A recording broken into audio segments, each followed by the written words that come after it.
Hello and welcome to another episode of The Grindbin. I'm Mike Wood. I'm Chris Mann. Today we're going to be talking about 1976's Chesty Anderson, U.S. Navy.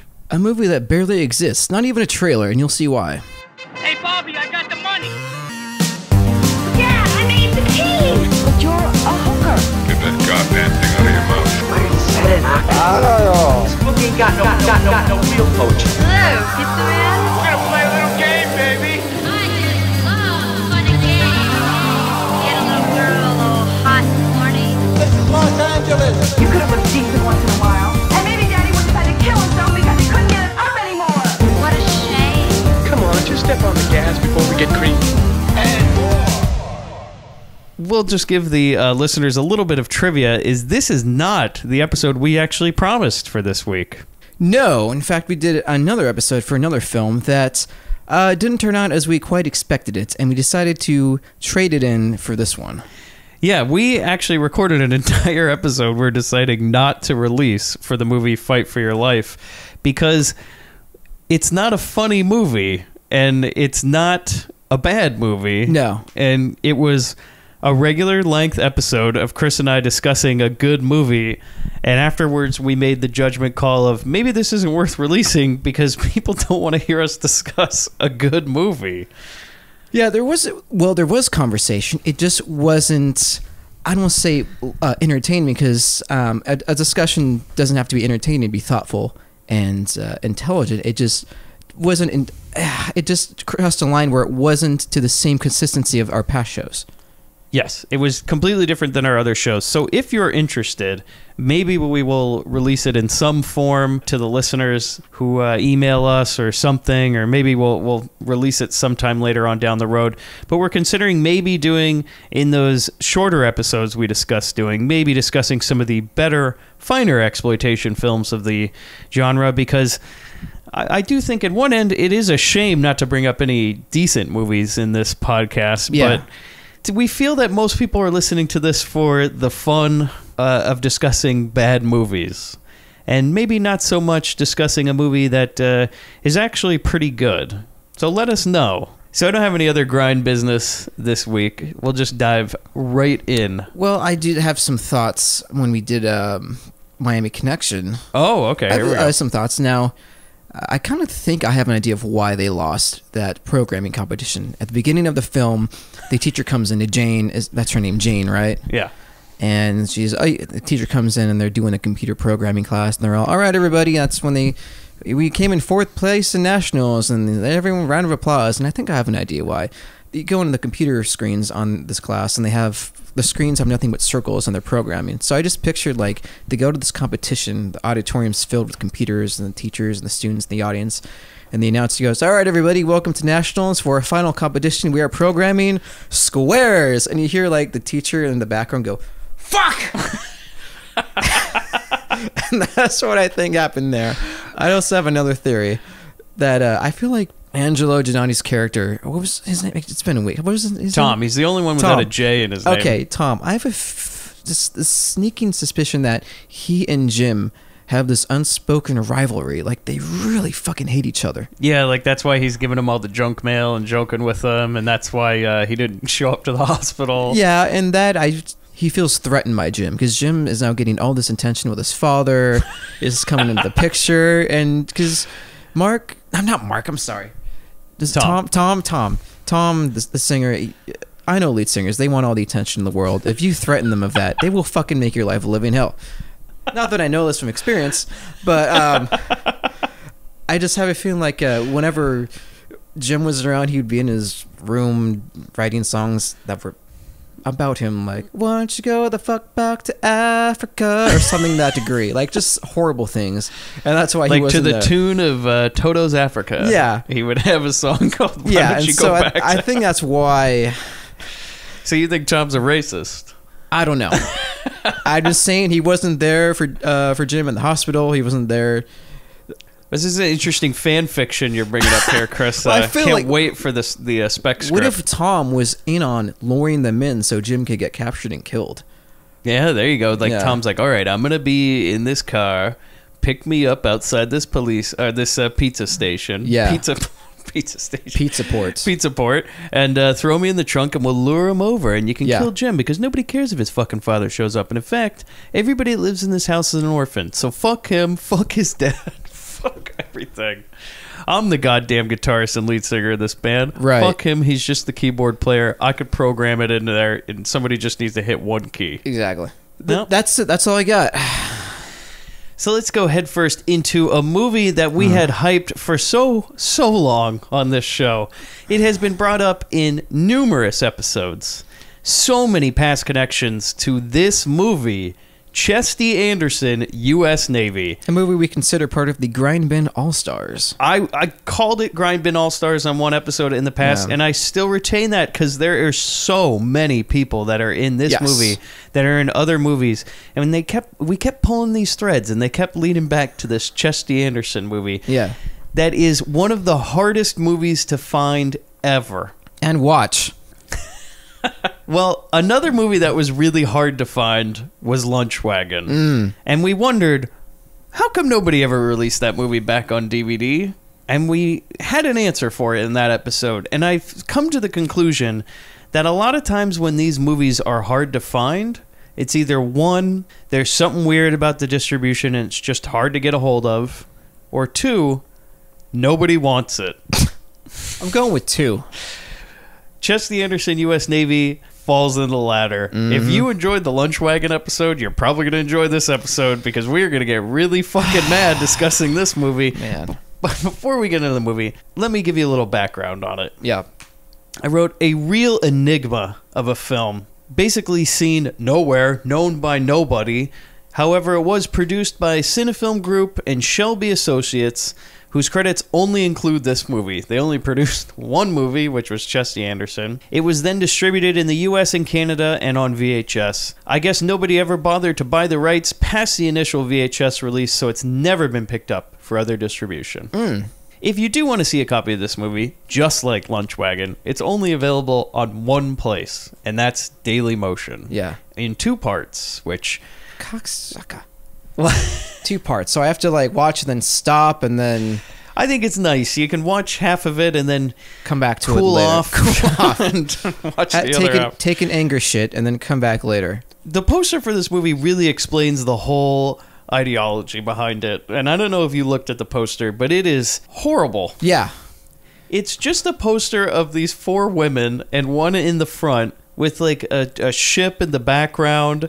And the tagline says, quote, "That super..." Sally Johnson. Come on, just step on the gas before we get creamed. What a set of knockers. Below that, the subheading says, "It's a tidal wave of laughs when Chesty puts her deadly weapons into action."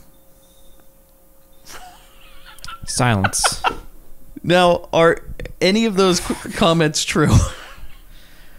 I would say none.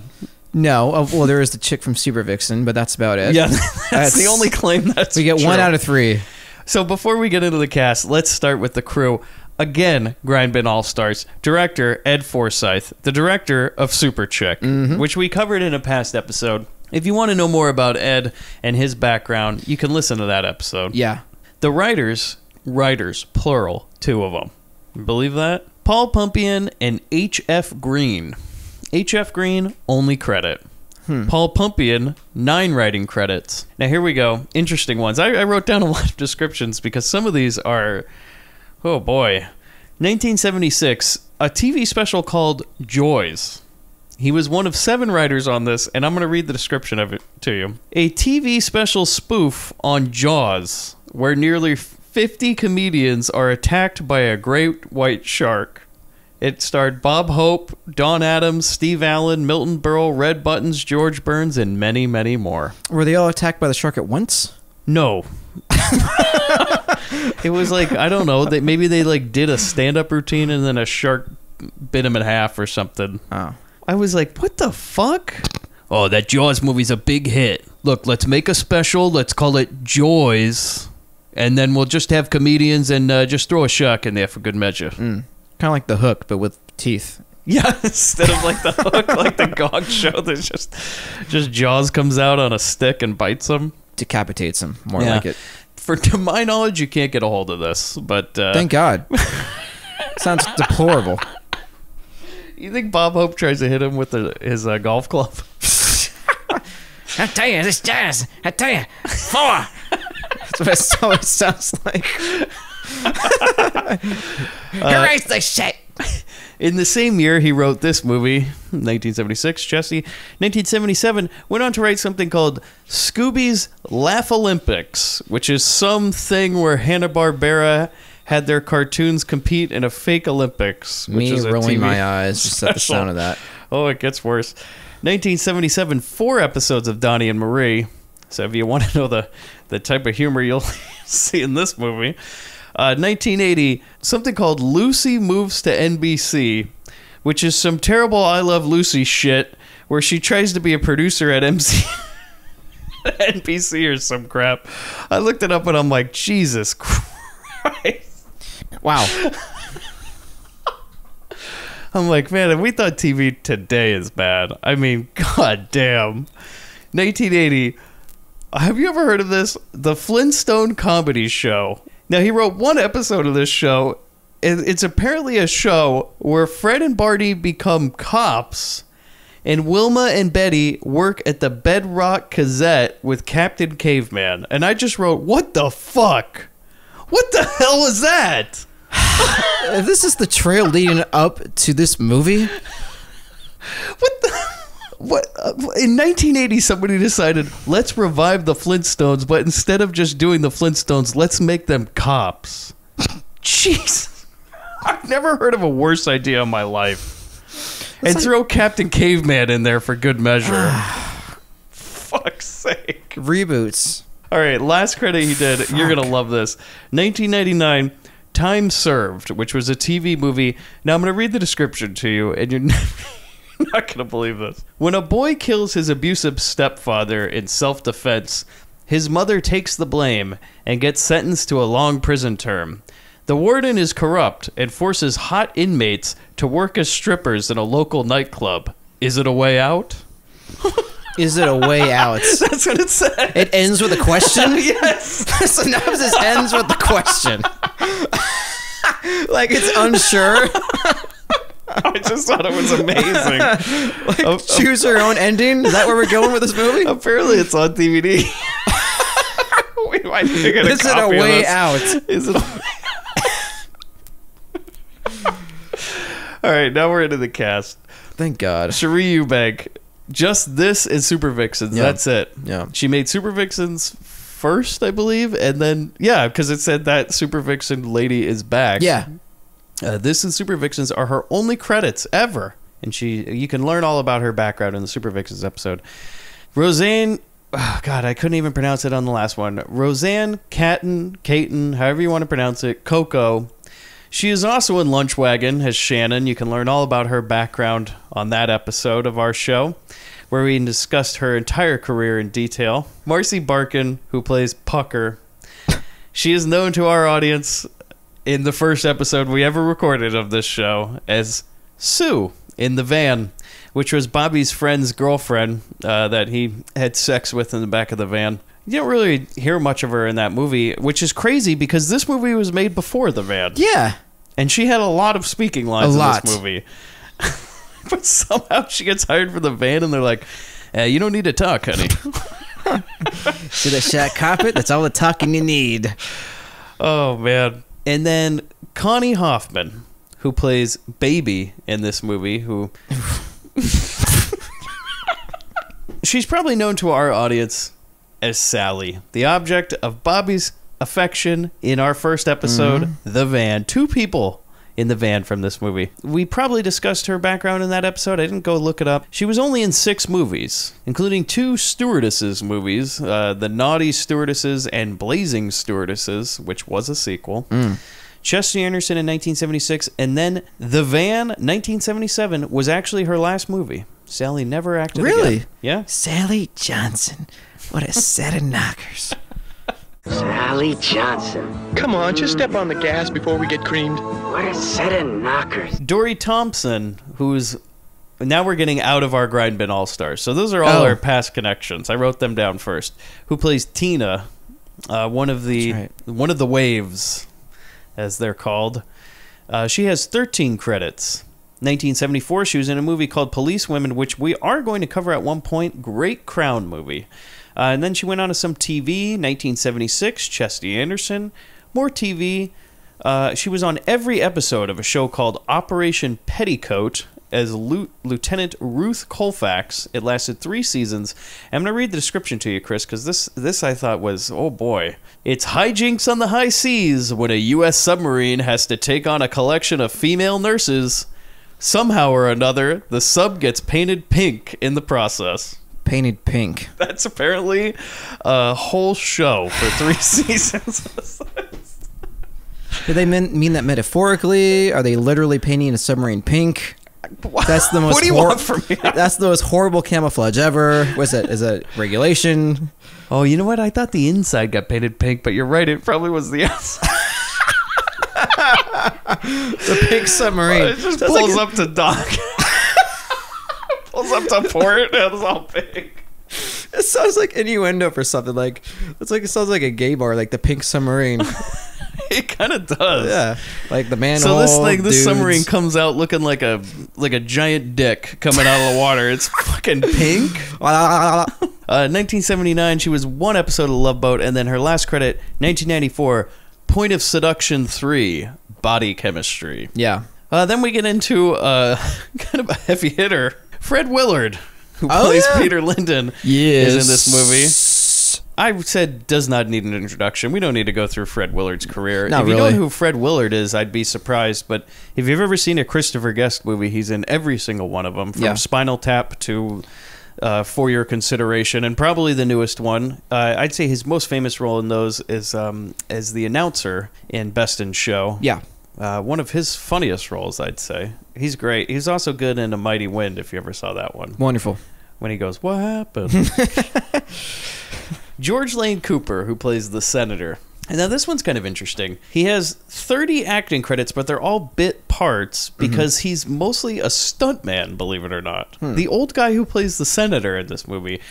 And I'm going to read some of these credits, Chris, and you're not going to believe some of the movies this guy was in. I probably won't. 1968, Where Eagles Dare. 1969, On Her Majesty's Secret Service. 1970, Kelly's Heroes. 1971, Diamonds Are Forever. 1977, A Bridge Too Far. 1978 and 1980, both Superman 1 and 2. 1981, History of the World Part 1. He played an executioner during the French Revolution. 1983, my favorite James Bond movie, Octopussy. Can you say that without laughing? Because I can't. 1985, he was in the movie Brazil by Terry Gilliam. Oh, yeah. 1985, Death Wish 3. 1985, Young Sherlock Holmes. 1987, Princess Bride. 1988, get this, The Bourne Identity, which was a TV series. Yeah. Now, I did not know this, but The Bourne Identity is either based off literature or a TV series from the 80s. Because the main character in that movie's name, or in that TV show's name, Jason Bourne. Yes, that's true. I didn't know that. I thought it was a newer property. So yeah, I knew it was a book, but I didn't know it dated all the way back to 1988. Yeah, TV series. Huh. 1989, he was in the movie Batman. He played a goon. That's his credit. A goon. 1997, The Fifth Element. 1997, The Jackal, and his last one I have down here is 1999. He was in The Mummy. Chester Anderson is pretty much one of his only speaking roles, believe it or not. One of the only movies where he wasn't either fighting or dying. Frank Campanella, who plays the Baron. I just called him Boss Man. Yeah. Just like in Super Chick, the boss of this movie doesn't have a name. Like like in that movie where I just called him Boss Man. Yeah, he just is. You know. And, you know, I didn't have it in here, but did you know that another guy from Super Chick was in this movie? No. The Hitman. Really? Okay, you remember in Super Chick? Yeah. When they're in that parking lot and he's like, she saw some kind of water skier, boss. Yeah. That's him? That guy that shows up, that's that tall blonde guy, and that one guy's like, oh, you're still shooting people? Yeah. And he's like, oh, no, this is my one last job. That guy's in this movie, too. He also plays a goon. No kidding. And I was like, well, I guess this wasn't his last job. So Frank Campanella, who plays the Baron, we'll call him Boss Man in the movie. He passed away in 2006. He was 87, but had a really long career. Started all the way back in 1949 at the age of 30 in something called Captain Video and His Video Rangers, which was a TV series, and he played Mook the Moon Man. From there, he went on to lots and lots of TV shows, lots of network shows you've heard of from the 50s all the way through the 90s. He has over 140 acting credits and was a hardworking actor that never really had many starring roles, but was in lots of TVs and movies. Here's some prominent film credits for you. 1967, he was in The Producers. He played the bartender. 1990, he was in Pretty Woman. He played Pops. 1990, he was in Dick Tracy, played Judge Harper. Oh, cool. 1994, one of the worst movies ever made, Exit to Eden. What a fucking dynamic pairing of Dan Aykroyd and Rosie O'Donnell in a sex comedy. Jesus Christ. What, you've never heard of this movie? No, and for good reason, I guess. Oh, Lord. Go look up the trailer for this movie. It is literally the worst fucking movie you'll ever see or hear of. Huh. Exit to Eden is a movie that stars Dan Aykroyd and Rosie O'Donnell as like undercover agents who go to some sex hedonistic island resort where they like have to spy on some criminal guy. Yeah. Why the hell this movie was made, I don't know. For fuck's but sake. Dan Aykroyd and Rosie O'Donnell, and it includes Rosie O'Donnell dressed in bondage. You're shitting me. No, I'm very serious. Well, and you want me to look this up? Oh, yeah. It's one of the worst movies I've ever seen. He played a character called Wheelchair Walker. 1999, an episode of Celebrity Deathmatch. Oh. This is one of his last credits. He did the voice of Mussolini. Oh, that's cool. That was pretty cool. Oops. Now here we get to, well, hold on. That's not the end of our Grindbin All-Stars. Ushi DeGuard, most known to our audience as Mayday in Super Chick. Aha! And the Fraulein in Super Vixens. Oh, yeah. She plays Baron's girlfriend #1 in this movie. You barely see her, but she's there. Mm-hmm. Also, Scatman Crothers is in this movie, and I was wondering, did he need the money, or what the fuck is he doing? But here we go. My favorite person in this whole movie, and the man who makes this movie watchable, Timothy Carey, who plays Vincent. And you will definitely not miss this man. He is literally insane, this guy. Yeah. There is a character in this movie who basically rivals anything I've ever seen in almost any movie. Agreed. On the level of insanity that the director allowed him to do during this movie. It seemed like Ed Forsyth was terrified to call cut on this man. Because there are times when he just starts rambling off incoherently and dancing and singing in Italian and like touching women. People look legitimately terrified when he starts speaking in this movie. Yeah. Now, he's a very, very interesting guy, believe it or not. He was notoriously difficult to direct, and I said it definitely shows in this movie, where he basically did whatever the hell he wanted. He started his career as a corpse in a Clark Gable Western, but was much more recognized for his role as Chino in Lee Marvin's Motorcycle Gang in The Wild One, 1953. Now, he's known in this movie because he improvised a part with Marlon Brando where he squirted beer in his face, and he did not let Brando know that was going to happen. He just improvised that on set, and Brando didn't really like that. But that's not the last time they'll meet in his career, believe it or not. He then appeared as a bordello bouncer in 1955's East of Eden with James Dean, and he was really well received as another crazy role that probably shouldn't have had any speaking lines, but he just did it anyways. He went on to be in 2 Kubrick films. He was in The Killing, 1956, and Paths of Glory in 1957. Now, in The Killing, he plays a character who gleefully shoots a racehorse. And in Paths of Glory, he plays a sympathetic French soldier called Private Farrell. His breakout role was in 1957 in a movie called Bayou with Peter Graves. He played an insane Cajun man named Ulysses who danced around and sang and did all sorts of crazy shit. The film was later recut and renamed Poor White Trash in 1961, and it played in grindhouse theaters all the way through the 70s. It retroactively became the highest grossing film of 1957. No shit, really? Yeah. and mainly for his role in it, because he's apparently insane. We definitely should look this rad. one up. In 1961, he was in Marlon Brando's only directing effort, which was called One-Eyed Jacks, so Brando must have forgave him for that beer spit. Yeah. Coppola wanted him in The Godfather 1 and 2, but he had other commitments. But he was in 1974's The Conversation, which was directed by Francis Ford Coppola, but apparently he had issues with the crew and cast and eventually walked off the set. Then John Cassavetes gave him 2 nice roles, one in something called Minnie in Moskowitz, 1971. I first thought it said Mouskowitz. Mauschwitz. I was like, what the fuck? That's just some movie about a museum curator or something. And then he was in another John Cassavetes movie, 1976's The Killing of a Chinese Bookie.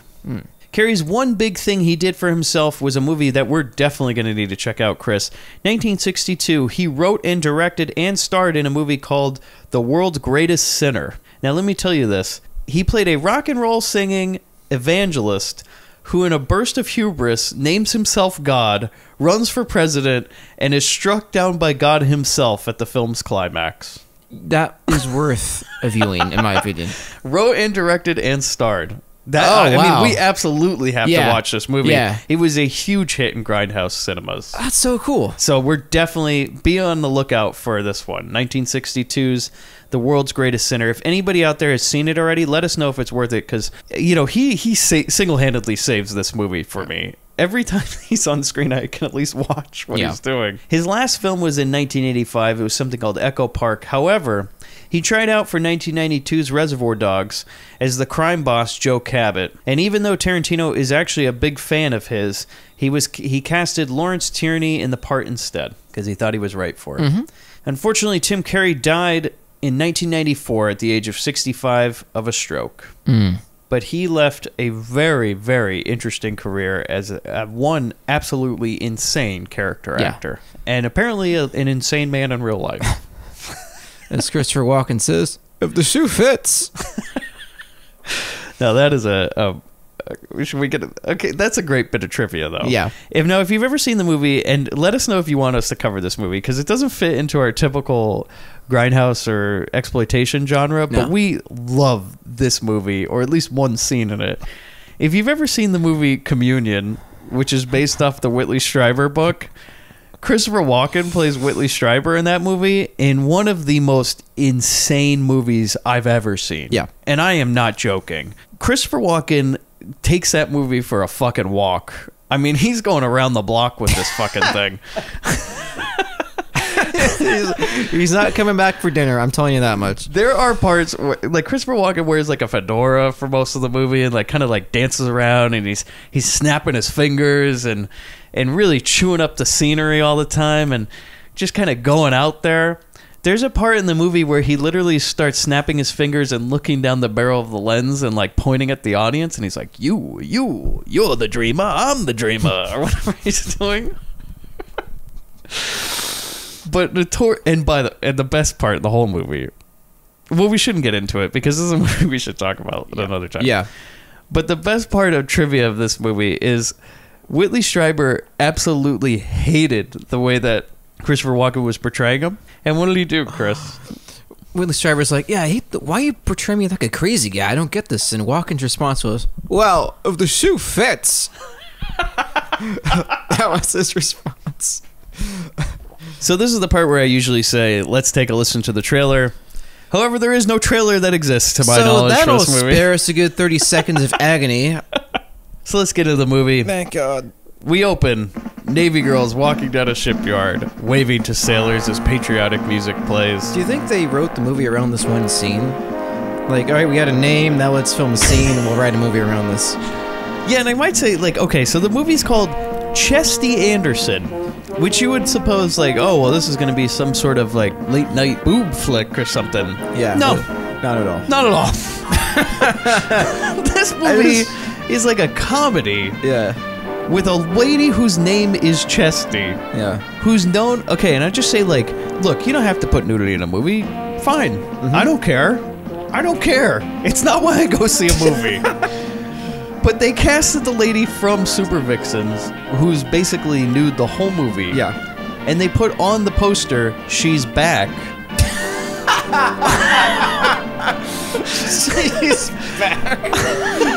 And she's never even put in any sort of revealing situation. And it's even mentioned in the fucking poster, like she's bringing out her bizarre. weapons. Like, It's so bizarre. yeah. So I just picture some guy watching this, standing there with a big old semi, go, "Here it comes, here it comes." I just feel like, what am I watching? Yeah. Why is Scatman Crothers here? I'm getting soft here. Come on. I say, like, this movie has almost zero nudity, which didn't bother me, but No. just odd for a movie named Chesty Anderson, Yeah. which is the most salacious title we've Yeah. covered on this podcast, and I assume might not even get listens from some people because they're like, "Oh, well, I don't need to listen to that." Yeah. Trust me, it has nothing to do with I don't want to listen to two guys porning out on their podcast. Her name is Chesty. She does have an ample bosom, but it's never. That's the only reason. Like, I guess that's the only reason they named it. Yeah. Some producer was like, "Oh, I don't know. We got to get that super vixen girl. What do we do? Oh, just name it Chesty. Put it on the poster." How about Breasty? No, Chesty will sound better. Who the fuck is named Chesty, by the way? Chesty Puller, U.S. Marine Corps. Famous Marine. He set the standard for Marines. Oh, well, it's a man. Yeah, he's a man, yes. Okay. His nickname is Chesty Puller. So is that why? I highly Hold doubt on. it. That might be why. You think so? Well, Chesty was a Marine. This is the Navy. Well, the Navy. I mean, the Marines are part of the Navy. I get that. But this is two completely different kinds It could of be, discipline and you know, here. we did cover in Cherie Eubanks' background that she was from a Navy family. Yeah. I highly doubt they're trying to correlate it to Chesty Puller. I mean, maybe. It's just, I just hate the fucking title of this movie. Yeah. And I hate that her name is Chesty. It really fucking bugs me. So, okay, they're walking around. By the way, we will see this shot again. Yeah. And I have my theories about it. Oh, okay. Okay, we go to lady recruits who are finishing their run, and then they run into this barracks. And by the way, I can't even wait to get to how fucking inaccurate this is about what life in the Navy must be like. This is a fucking joke. Thank you. Because I think at this point, people had to have known what life in the barracks were like. I mean, you had Full Metal Jacket out. You had all these other movies. Granted, they weren't in the Navy, but no, please. this movie is insane. Yeah. How it's like, research be damned. Do you know what? Don't even call up somebody that was in the Navy. In fact, don't even ask one fucking question. Let's just all fucking imagine what Navy life is like. It's karate and pillow fights. This movie. This is what I wrote. The Grindbin All-Stars walk in. Super Vixen, who plays Chesty. Roseanne Caton, Shannon from Lunchwagon. She's going to play Coco. Yeah. Marcy Barkin, Sue from the Van, she's playing Pucker. Connie Hoffman, Sally from the Van, playing Baby. Pucker goes over and does some weird chant. Okay, so they're all changing because we're going to get, women changing. Like, you're like, oh, here it goes. The movie's named Chesty. Nope. And then Sue from the Van, Pucker, just sits there and looks at a woman next to her who has larger breasts and says, I must increase my bust. Yeah. I must increase my bust. I must increase my bust. This is not the first time. This is not the last time she's going to say this, unfortunately. It's a bookend. God damn, is it a running gag that never needed to be there? Coco is listening to the radio, hoping this DJ will call her name out or something. I couldn't fucking get what was going on. Then Chesty asks Baby what's wrong, and Baby says something about something. I mean, I'm like, all right, this whole scene, nothing. Yeah. It's doing nothing. It just introduces our people. We know something's wrong with Baby, I guess, but she won't tell us. Okay. Go to basic instructing, or basic training. The drill instructor's drilling them. And I wrote, apparently the Navy has hired karate masters to train the women. Because she sits there and she goes, Yeah. Okay, okay, girls, welcome to the Navy.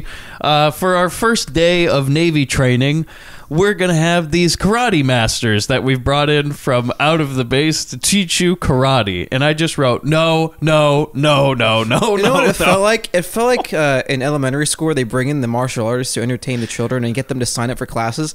This is what this is. This is fucking terrible.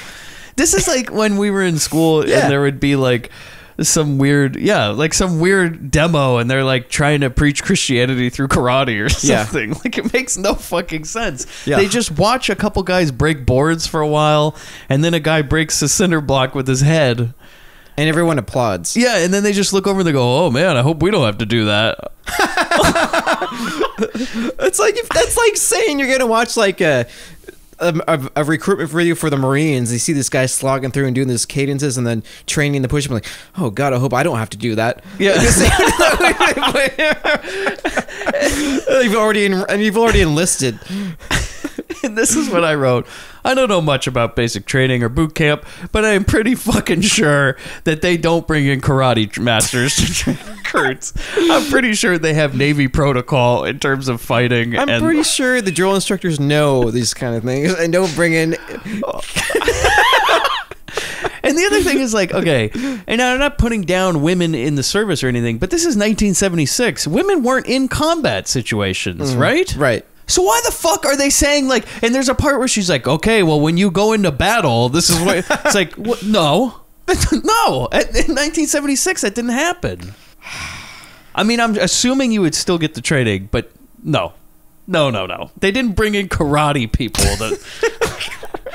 And I was like, this guy has a serious issue with karate, because it was in Super Chick, and she's like some big karate master, and now he's brought it back for Chesty Anderson. I wish the same instructor from Super Chick was in this movie. Oh my God. If there was a guy and Chesty like did a move and he goes, holy shit, that would have been just...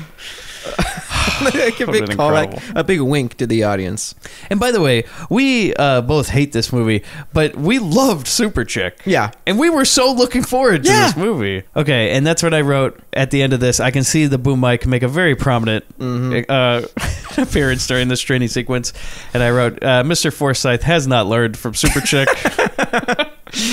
At least he cut down on the fucking zooms. Yeah. And I was going to say, at least in this movie, we can hear a lot more dialogue than we did in Super Chick. Yeah, you know what? It's like, okay, he got the... He got the kid to record correctly, but he still didn't realize it's something called checking the frame before we roll, and just make sure that boom mic doesn't dip down in there. In certain scenes, the boom mic is cleverly hidden in shadows, but then when a light hits it, it's like glaringly there, like in a certain scene with mob bosses we'll allude to later. You know, I love it. It's like it's a surprise. It's like, gotcha. That would be great. Instead of breaking boards, for some reason they're breaking the boom mic. That would have been so good if we just hit it. Like how in a Chatterbox, Rip Taylor hit the boom mic in that one scene where he literally was like, get this thing out of my fucking face. Yeah. All right, so we cut to a shower scene. The girls lather up, but then Tina gets a phone call. And I can't... Oh, my God. This guy. On the other end of this line is some fucking weirdo who I said, and I'm not kidding, I think this is Ted Cruz. This man looks exactly like Ted Cruz. He does, huh? He does, and he kind of talks like him. And it's really creepy, especially when you hear the things that this man's saying in this movie. He asked if she didn't forget about their date, and it cuts to him, and he's got a bunch of pictures of her plastered all over this wall, like he's fucking Philip Seymour Hoffman in Happiness or something. If you've ever seen that movie, he prank calls women and jacks off to it, and then ejaculates onto like a picture and then slaps it on his wall. Yeah. And I can only imagine this man doing the same thing. That's how those pictures are stuck in the scene. So this guy is a complete stalker. And he's just like, hey, Tina, are we going on a date? And she's like, oh, yes, I guess we can go on a date or something. And he's like, I'm going to get something tonight, right? And she's like, what? No, calm it down. He's begging for sex over the phone at this point. It's like, guy, you haven't even been out on a date yet. Way to ruin it. Like, for fuck's sake, you can't wait until the end of the night? Like, Jesus. I can only imagine this guy's prom date proposals. Ugh. Can you just imagine it? Yeah, he shows up naked with nothing but a condom. In the middle I don't know what's wrong. I got pictures of you all over my wall. How much more endearing do I have to be? Fucking pouring my soul here. So she begs for sex over the phone, and she says, not now, not ever, and then hangs up. And then he hangs up too, and then he prays to God to score with this girl. He says it's been 3 years, and he will come to church now if he can score with this girl. And I know why it's been 3 years for this man. Why it happened the first year. Oh, well, I think 3 years, maybe he just got out of somewhere Yeah. after the last run-in. He was away from society for a while. Listen now. Tonight. About tonight? Maybe, What tonight? You know what I'm talking about. No, not tonight, Phil. Not ever. Athena. Athena, don't ever say never. Never, Phil. Never. So we go to this bar, which we'll see again. These girls enter this dimly lit sailor bar with ropes and shit everywhere, and there's anchors and stuff. A real Navy bar, I guess. They start talking to a midget in a captain hat by the bar, and this man, he owns it. Scatman Crothers is playing pool, and wrote, I wonder if Jack Nicholson might show up and shove an axe through his back in this movie. I could only hope so for his sake. Then Coco comes over and asks him if he wants to see her make those balls jump. They're just cramming in every innuendo they can in every opportunity. Every line is just so forced. You know, that's my six rack that I ain't even got warmed up yet, baby. Want to see me make those balls jump? Now, what are you trying to do? Hustle me, baby? He looks so, like, I feel so bad for this man in this movie. Like, this is before The Shining, you know? Yeah. But he'd been in other things. I mean, he was in Aristocats. Yeah, he was. What the fuck is he doing in this movie? He probably saw the cast and was like, oh, I saw a super vixen and I saw a super chick. This is going to be great. He's like, how much money does it pay? You want me to show up for one day? Okay. I get to shoot pool? Yeah. What's this movie called? So then we cut to Pucker, who's asking a guy to buy her a drink, and he's like some bizarre foreigner guy. He has like some real thick accent. You talking about Stretch? Stretch? The little guy with the hat? No. That's his. He has a name, and his name is Stretch. Yeah, the little guy, right? I didn't even know he had a name. Yeah. No. She's like hitting on some guy at the bar, and he has like a beard and everything, and he looks over at it. He's like, "Oh, drink." You didn't remember this guy? It was fucking terrible. I think we're confusing the same guy though. Maybe. No. This man was a full-sized, 6 foot tall man. He was not of smaller stature. Okay. She invites. Then they like have a drink, and then she invites him over to the birthday party. And Pucker plays this character who is so like desperate to have a man touch her or do anything to her. It's really bizarre. It's just uncomfortable. Like, she walks over to this guy and she's like, oh, well, I might as well settle for anybody. Hey, guy, you want to buy me a drink? And he's like, what does that do for me? And she's like, we'll see. How about buying me a drink? Yeah, sure. What's in it for me? Well, you buy your ticket and you take your chances. Then she invites him over to this birthday party. Then we cut back to the pool game, and Coco puts her breasts over the table, and Scatman Crothers misses so bad he just hits the other side of the table with his ball. So, like, she puts over one corner, and she's like, hey, you gotta make the ball in? And it's, like, right in front of her. And then he's like, oh, yeah, no problem. And then just the ball goes flying in, like, the total opposite direction. Then she, like, schools him in pool, and that's it. We go to this birthday party where all these random misfits have gathered at this table. They're all these people at this table, these random bar people they've met, and the group, which I didn't find this out later. The group that Chesty hangs out with just calls themselves the Waves. Yeah. That's their name. Yeah. Apparently they don't have like an official Navy designation or anything like that. They're just called the Waves. Yeah. So they have this guy brings out a cake, and then I wrote, Scatman Crothers has like a seizure in his seat and then tells everybody to come up and dance with him. I was like, what the hell's going on? He just goes like, let's go dance. So they get up there. This stalker guy, Ted Cruz, keeps putting his hands all over Tina. He's like rubbing his hands all over her. And she's like, she just hates it. And I was like, why does she even agree to go on a date with this guy? At this point, could you see it's her fault? It is her fault. Like, don't even invite him. Just be like, I'm not interested. Yeah. Why even answer the phone? Could you say she was asking for it at this point? No. The way she's treated, never. This guy. So Tina kicks Ted Cruz in the nuts and then just leaves. Then he goes up and he prays to God. Listen, I can't stand any more of this. Now I got to stop. Now, just let me put the head up and in. Just... Oh, getting traction. You don't stop. What Okay, man, I'm going crazy. Yeah, well, you don't have far to go, Phil. Now, come on, let's sit down. No. Just more. I warned you, Phil. Then some guy shows up and tells Scatman Crothers he's out too late and he needs to come home. And apparently this is his son. So he walks up to this table that Scatman's sitting at with these two girls. And he's like, hey, Pops, it's getting late. You need to come home. And he's like, oh, here's my brother. And he's like, I'm not his brother. I'm his son. Yeah, he's just trying to make himself seem younger. And then Scatman, like, he just kind of remembered the names. He's like, oh, I want you to meet these girls. Here's I think this one's name is Chesty, believe it or not. And this one's Coco. And then apparently we find out that his son is the radio DJ that Coco was all excited said her name on the radio. Yeah. They have a moment. And then that's it. We'll never see Scatman Crothers, his son, or ever talk about the radio show again. Wrap on that plot, that subplot. It's over. Why even bring it up? Why are we wasting why waste our breath? Really? So we go back to the barracks. Some lady we don't know walks out and changes in front of her locker, and then some guy comes behind her and like chloroforms her. Then he takes pictures from a locker of one of the recruits and a man in a wig. Yeah. Cut back to the bar. Oh, this is the last time you see him. Coco and Scatman's son dance for a while and make out. Then everybody leaves the bar. Rap on Scatman. Rap on his son. Yep. Rap on any sort of subplot that involved that DJ that Coco was so excited about. Why we even put it in the fucking script, who the fuck knows? Real lunch wagon-esque moment in this movie. Okay, like this part. We go to this garbage truck, and Chesty and Baby are walking by this truck, and these garbage men look at them and throw cans around. And this is when you first get your introduction of Tim Curry, where he stares at them for a while, and then he takes a garbage can and literally like throws it at a house. Mm-hmm.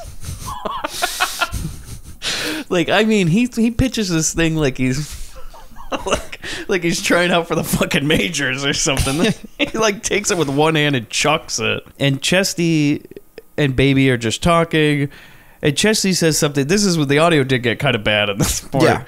She says something about how she wants to find a man who turns her on or something.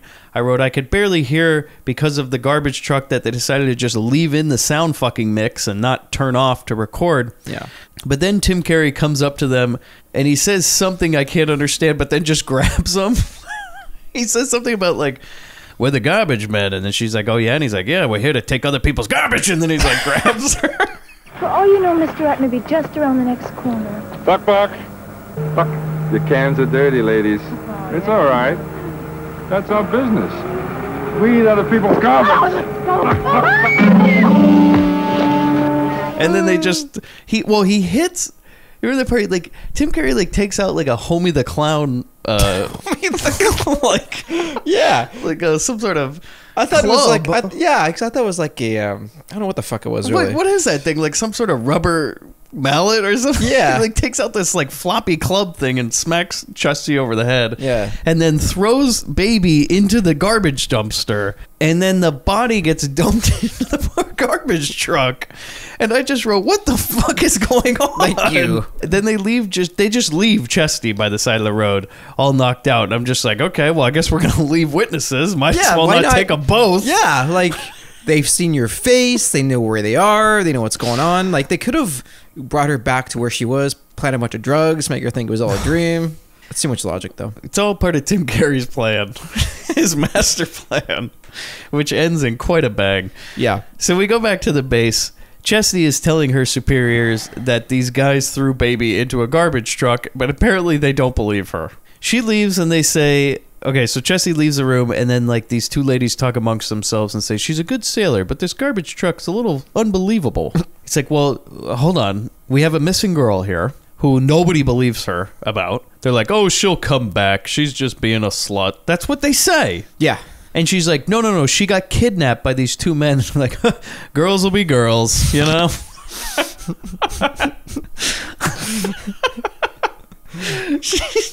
I like the standards the Navy has in this universe. Where if you're missing, it's like you chalk it up to, wild night of partying, syphilis, the clap.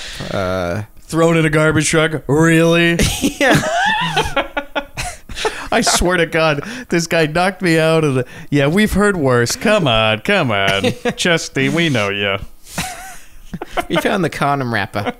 So we go back to the barracks. Chesty and the Waves, they're all consoling the lady who got attacked.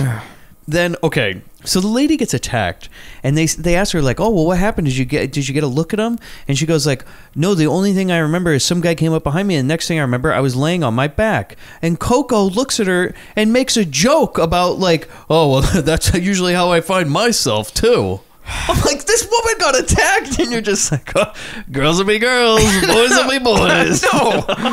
It's like, no. Coco doesn't know when to switch it off. It's like, welcome to the Navy.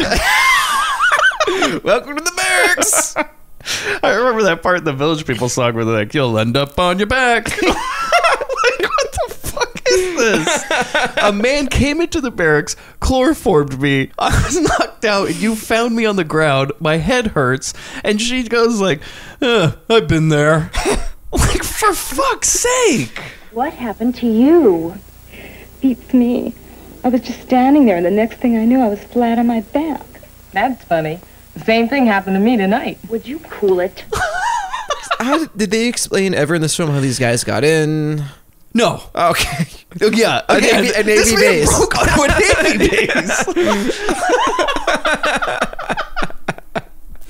Not only did he break onto a Navy base, he walked into the barracks. Like, just... Women's barracks, mind into you. the women's barracks. Into the shower room. Yeah. Like, what the fuck is this? Like, oh, it's just the plumber. He's here to clear the drain, if you know what I mean. Oh, my God. You know, by the way, we never even see who that man was. No. You only see, like, his back. Like, that's it. So Chesty comes in, and then they ask Chesty about Baby, and she tells them about being in a garbage truck. Thankfully, Coco doesn't make a joke out of that one. That's the one person I'm not inviting to a funeral. You imagine Chesty's like, guys, you wouldn't believe it. I was knocked out, and Baby was thrown into a garbage truck, and Coco's like, oh, come on, I've been there. That's all. That's a Tuesday for me. So Chesty thinks she's in big trouble, and I wrote, no fucking shit. You just saw her body get thrown into a fucking garbage truck. Call the fucking cops. What is wrong with you? No. I'm afraid they're going to demote me. Is that what she's afraid of? Okay, nobody in this movie does the most obvious fucking thing in the world, just like in Lunchwagon. Call the goddamn police!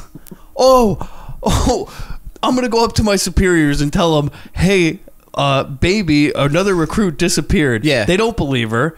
Get on the phone, 911, and call the police. Because guess what? If they threw her body into a garbage truck, she's probably not going to be long for this world. By morning, I don't think Baby will exist.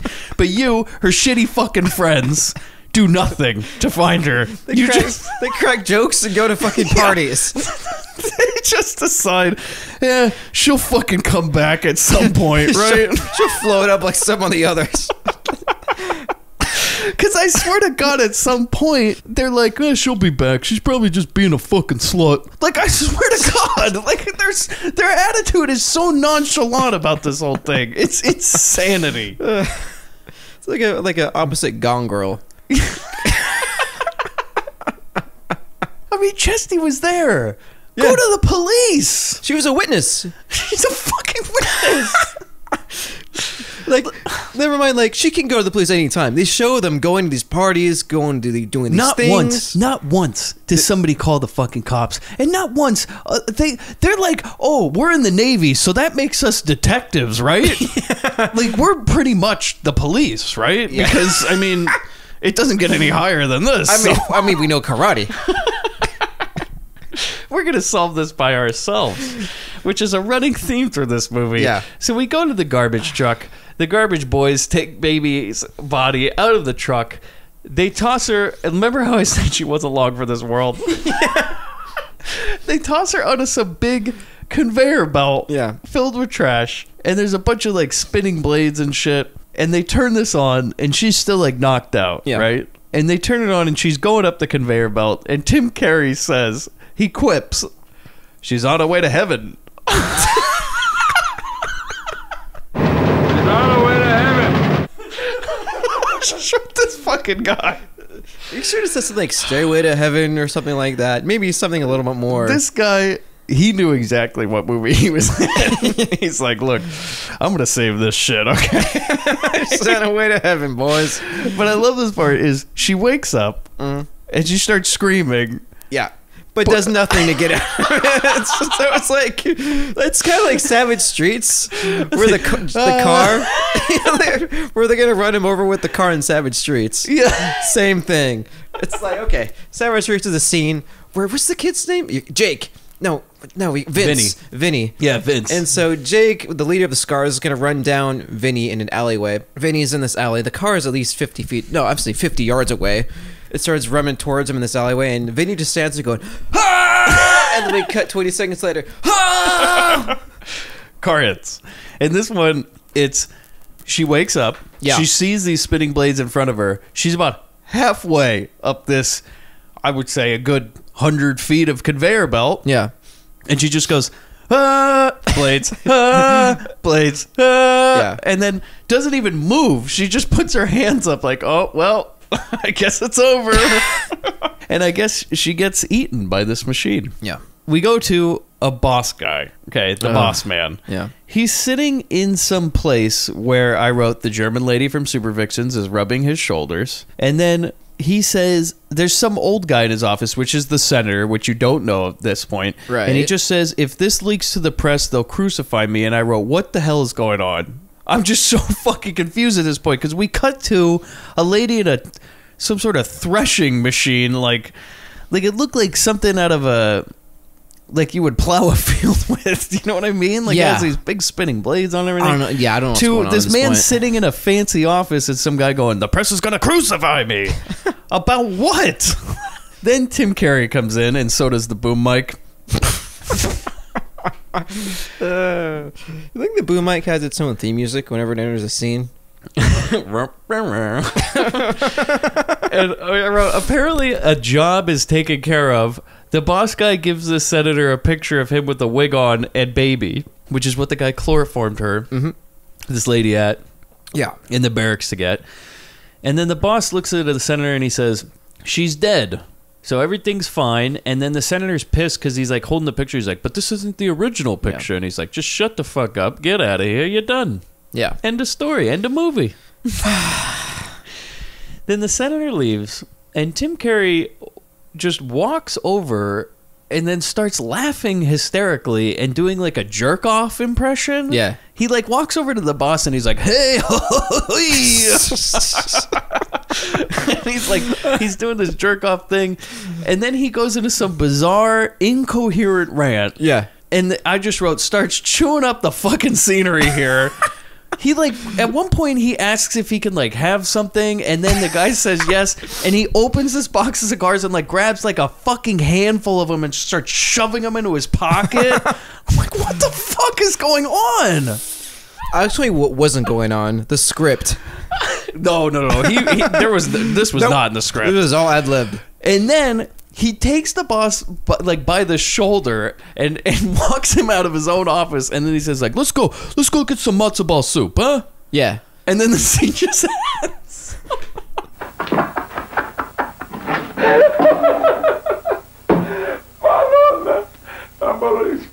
Excuse me, let me be a politician too, please. I go out and I want votes. I get votes very much. They vote for me, I give them a and that. That's pretty good, huh? I wasn't a senator, Don Baroni. He couldn't clean the steps at Scappati's funeral home. Vincent, may I? Enough of this despicable business. Yeah. I need a little inspiration. By the way, Vincent, let's give me the name of your tailor. Max Kirschenbaum. He owes us a favor, Don Baroni. I gotta be the matzo ball soup ready for you. I got a little skunk chili too, because it's good. The matzo ball soup and Do we describe what kind of suit he's wearing at this point too? Go ahead. Is this the one? Is he in silver or gold at this point? He's always wearing either like a silver suit or a gold suit. Because I know a guy who has a silver suit that aspires to be this guy. But this is to a degree of silver suit status that cannot be attained by any mere mortal. You know a real Tim Curry, huh? Kind of. We both do. Yeah. Oh, if only he was as legitimately crazy as this man. Yeah. So we go to, oh God, one of the worst yet one of the best scenes in this movie, which is so fucking pointless. We go to the base doctor at the Navy base. Oh, yeah. This doesn't need to be here. This is so bad. There's some weird foreign doctor. It's like a German doctor. Yeah, it's like we're getting a lot of Nazi jokes in here. Telling this nurse how he got into the Navy. I can't understand what the fuck he says. However, this nurse, we're on another Grindbin All-Stars, is Diane Thorne, who stars in Ilsa, She-Wolf of the SS, Indeed. and all the other Ilsa movies, which we will be covering at some point in this show. So it's a Grindbin All-Stars before the episode. Yeah. The nurse coughs, and he says something about how he can fix it with an examination, and she says, I think I can do an examination. Oh, no, Doctor. No. I still remember the last examination you gave me. My boobs still have teeth marks. But he comes over and he sticks the stethoscope on her breast and then makes her breathe deep. Mm-hmm. This guy, like, so he's just... He's a T guy. He is just, like, how this man got hired, who knows? I think he just wore a white coat and walked in the hospital one day and just took up residency. I was going to say that, Chris. I think this man doesn't even work here. I think he is a sex offender who somehow got onto this base and just decided he's like, well, I'm here. Printed up some diplomas at Kinko's and just kind of framed them, threw them up, stole some supplies, and opened shop. So he's doing that, and then he just says, oh, you got a chest cold. She leaves, and then he just creeps around his office for a while until all these recruits walk in. And they all line up one by one. The first lady comes up, and he says, she says, I sprained my ankle, and he goes, remove your top. The second lady comes up and says she feels dizzy. Take off the top.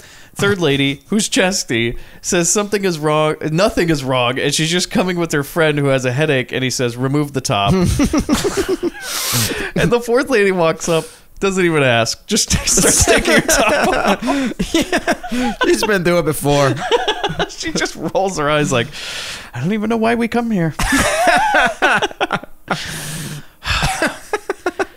So the doctor walks over and he's like, keeps trying to put this stethoscope on Chesty. Oh, God. And she's just in her bra and she keeps going like, I'm telling you, nothing is wrong with me. And he goes, nothing's wrong. Take 2 aspirins and call me. Then he walks over to Chesty's friend who's in her bra and he's like putting the stethoscope on her breasts and making her breathe. And the sound effects alone, it sounds like a balloon about to explode, like the sound of rubber, like. And I thought it was her boobs that were about to explode, but it's supposed to be her bra. Because eventually the bra gives way. The bra gives out. Gives way. There she blows. There she blows. So the joke is that she just keeps breathing until the bra explodes. Yeah, and I just wrote, what the fuck? Yeah. Deep. Deep. And this is not the last slapstick shit we're going to get because this movie's tone switches so dramatically from scene to scene. I mean, the guys would be rolling in the aisle if it weren't for their semi-erections. They couldn't decide what was going to happen next. The laughs just never end when Chesty brings out her deadly weapons. So we go to this pool, the Navy pool.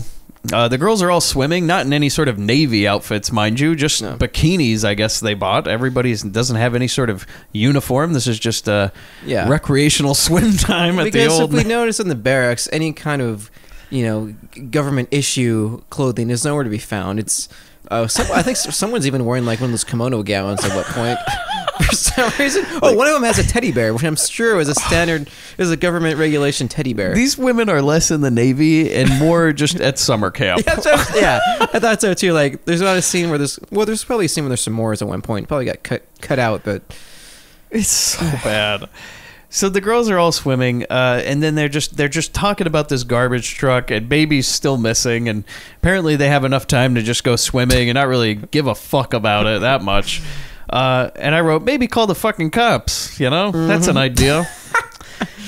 But then Chesty starts going on something how she says, whoa, this truck, there's a garbage truck. It was a garbage truck. And then this other lady who's like one of the officers, the only one that like supports them. Yeah. Says, there's a garbage truck that comes by here every night to pick up the garbage. Maybe you should just track it down.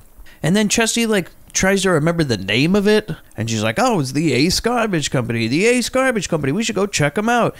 Hey, officer, can I go check it out? And they're like, yeah, sure. You can leave the base tonight to go on an adventure, a detecting adventure. And I wrote, maybe instead of playing fucking detective, you should call the damn police. Again, we know karate. We got this. We go to the garbage mansion. Is what I'm going to call it for the rest of the time. Garbage estate, because I can't wait to get to this. Baby and Chesty, I'm sorry, Pucker and Chesty, because Baby, as we know, is in pieces at this point. Yeah. Possibly being served for dinner. Pucker and Chesty pull up to the dump and they sneak around, but then two guys hold them at gunpoint and ask what's going on. And then Chesty kicks one guy's ass, but they're captured. Then we cut to a dinner table inside this fancy room where the boss, his two girlfriends, and Tim Curry are sitting at the table. Tim Curry is wearing a bib and just rambling about some German he saw or something. It makes no sense. He's like looking at everybody while it's like they didn't even call action yet, and he's just like, oh, I saw this German, and this guy's like, oh, and I'm like, I think this was his method acting. Like, I'm going to start talking, and you're just going to go with it, and we're going to roll film and see what happens. I swear to God that Ed Forsyth was just in the back going like, Tim, maybe just, fuck it. Yeah. Just roll. Just roll. Pretty much. Maybe they let him go until he got tired, and then we'll roll. Little Red Riding Hood was walking through the forest, you know, and the big bad wolf comes right out and stops her. Little bad wolf says, I'm going to eat you alive. Little Red Riding said, that's all right. Does anybody follow around here? And a drink to the lovely senoritas and to the man of the hour. Boy, owe us all, too. Anyway, let me tell you, you hear about the German, German position, stop them bleiben. Oh, we got to try to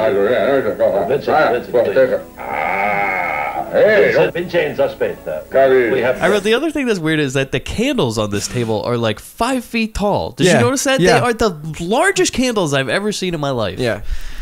So all of a sudden, Chesty and Pucker walk in to this dinner. And the boss asks them what they're there for, and they explain they're looking for their friend.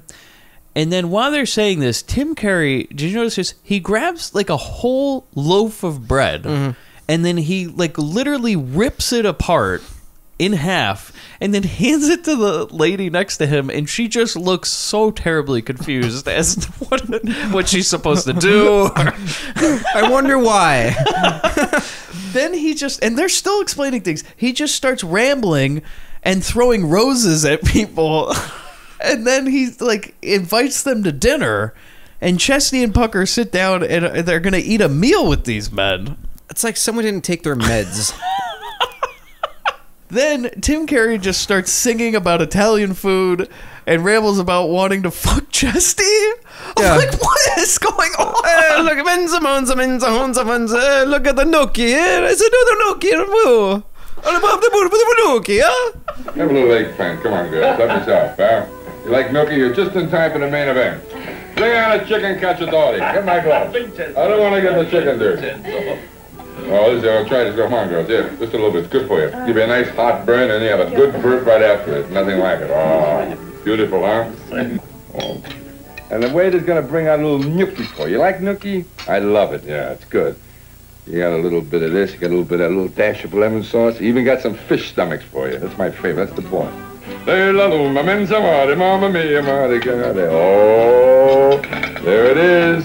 After all this, which everybody looks just fucking terrified of this man, director included, he puts on a pair of gloves and then just starts eating a piece of chicken like down the barrel of the lens, and just like going like, oh yeah, like he's like, like getting it in his mouth all sensual and everything. It's like, okay.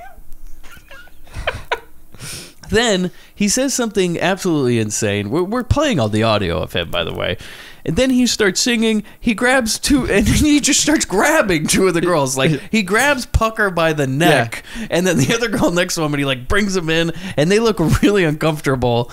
And the actress playing Pucker is like smiling, but she's like, I don't know if this is supposed to happen. Mente male, mamma mia, male, God. When I go to look, you bring out the chicken because your daughter. Hey, look at the love, everybody. Come on. If my mother could see me now, I'm in heaven. I got all the nookie I want. You know who he reminds me of is in Death to Smoochie. Is it the boxer in that movie? Where it just starts chewing it up. Well, the guy that's taking one too many hits to the head in Death to Smoochie. The main It's guy. been so long since I've seen it. Oh, God. it. Okay, well, reminds me of just like him. I mean, Tim Curry in this movie is just a fucking madman. Yeah. I mean, this is why I'm saying this movie is worth a watch, only to see the weirdest performance. There's nothing that compares to how insane this man is in this movie. It's just on a whole nother level. I've never in my life seen anything like this other than like, well, Chris and I we saw Jurassic World. We didn't like Jurassic World. No. But we did like... Vincent D'Onofrio. Vincent D'Onofrio in that movie seemed to know exactly what movie he was in. And he just... There's so many parts of that movie where he just like kind of walks over to somebody and starts saying like, "Oh, you like a fucking dinosaur? Huh? You like a Well, that's one part where I guess he's writing up some trap for the dinosaur or whatever, the raptor, and he gets some guy next to him in like the comm office, and they go, "Yeah, we got it set up." And he goes up next to him and goes, "Well, the fox is in the hen house, huh?" And like slaps him on the back. That's like, that encapsulates all of Tim Curry's performance in this movie. It was like if that scene played over and over again when this man's on screen. Like, he is just enjoying every second that camera is rolling. Because he knows the script is shit. He needs to make it the best of it. I mean, I swear at the end of Jurassic World where he's trying to, I think Vincent D'Onofrio is like negotiating with the raptor at one point. Like, you like money? Like, yeah. You want some money? I got money. I'll make you famous. That's the only part I liked of that whole movie. I was so sad that he died. I wish they brought him back. I want a whole movie of just Vincent D'Onofrio's character. Vincent versus a raptor, and that's it. It's just him in a park alone being chased by raptors. I imagine Vincent D'Onofrio's character's house in that movie is like the janitor's house from the cheerleaders. It's just like some sort of like fucking whorehouse of sex traps. Yeah. So I wrote, what the fuck is this scene, this dinner scene? It makes no sense. It doesn't forward the plot. No. And Tim Curry just goes insane for 3 minutes. And the other thing else I wrote was, why would they have a mansion on a dump premises? That doesn't make sense either. Doesn't raise any red flags whatsoever. Any law enforcement, any FBI looking to bust the mob. Okay. At first I thought maybe they brought them somewhere else. Right.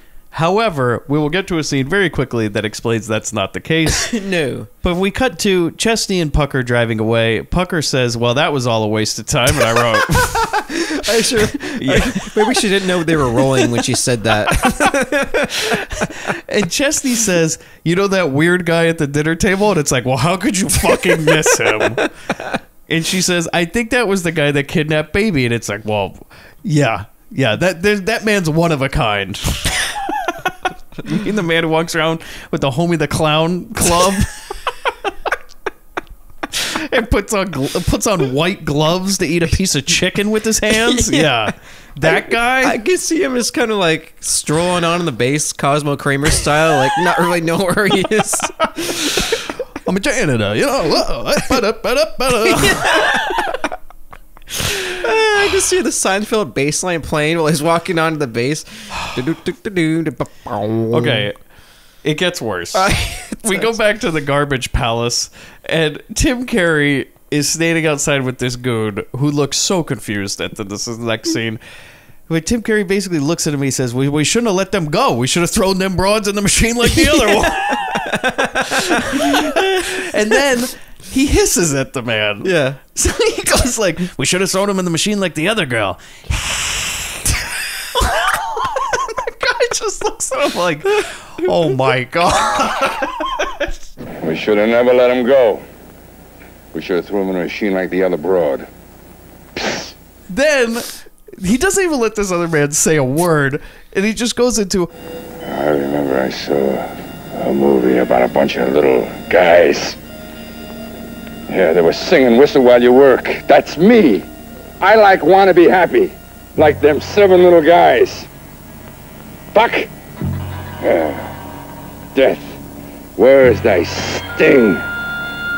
A-ling, a-ling, a-ling, a-ling. I want to enjoy my work. Buck, buck, buck, buck, buck. Easy on those daughter. Hey, down about only. We want to be happy. We want to enjoy our work. Buck, buck, buck, buck. This is a real quote. Yeah, from I know. This movie. I remember. Then he starts chanting something. He's like, huff, huff, huff, huff, and they walk into a room.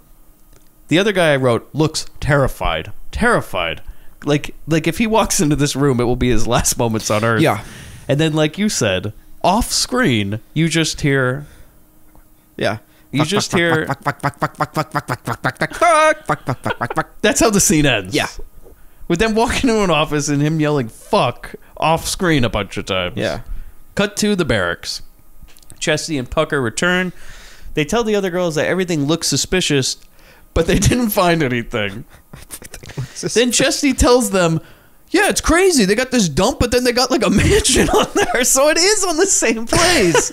She's like, they got this big mansion and this dinner. We had dinner in this dining room. And Pucker's like, it was the best fettuccine I ever had.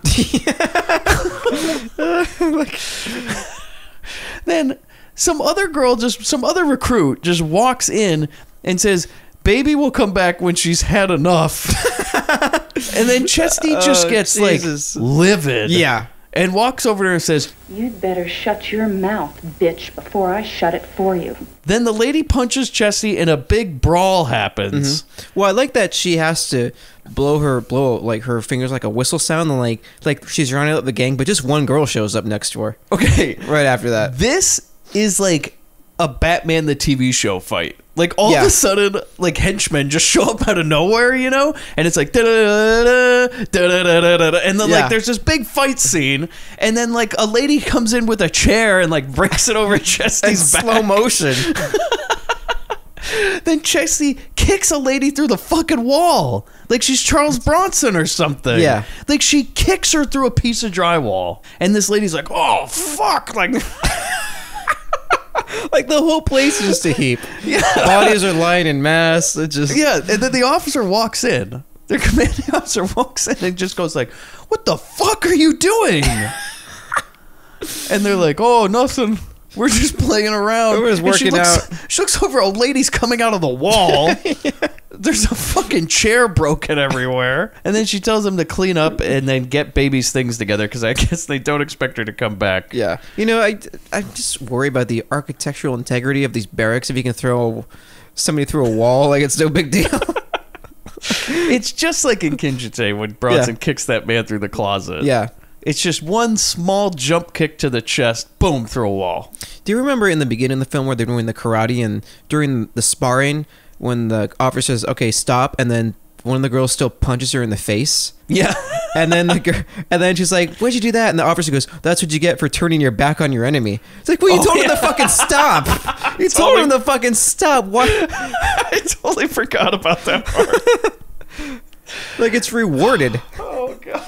So we go to later. They're all cleaned it up. Coco finds this picture of baby and this man in a wig who's clearly the senator. Yeah.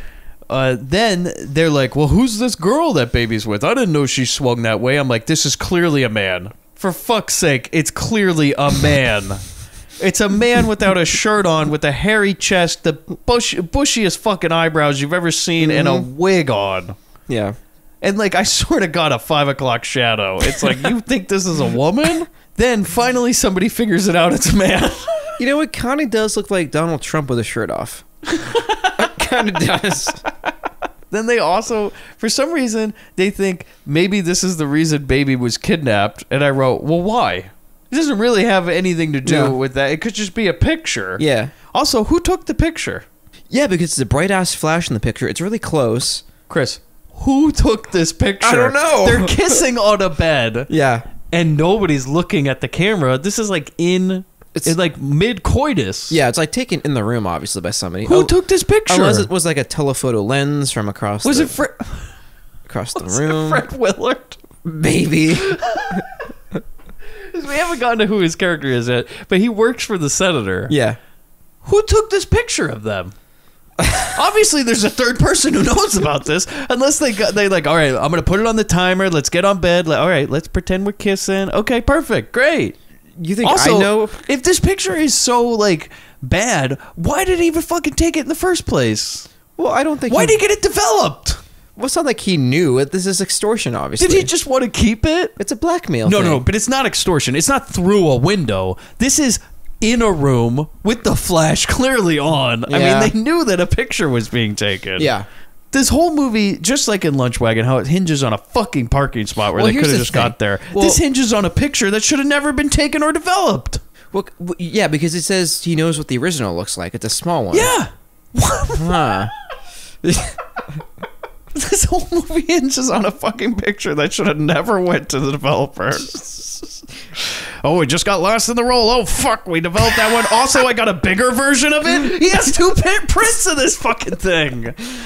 One for the bathroom, one for the foyer. Well, I need the 8x10 for that frame I got. I mean, it's my headshot, for God's sakes. I want to remember it.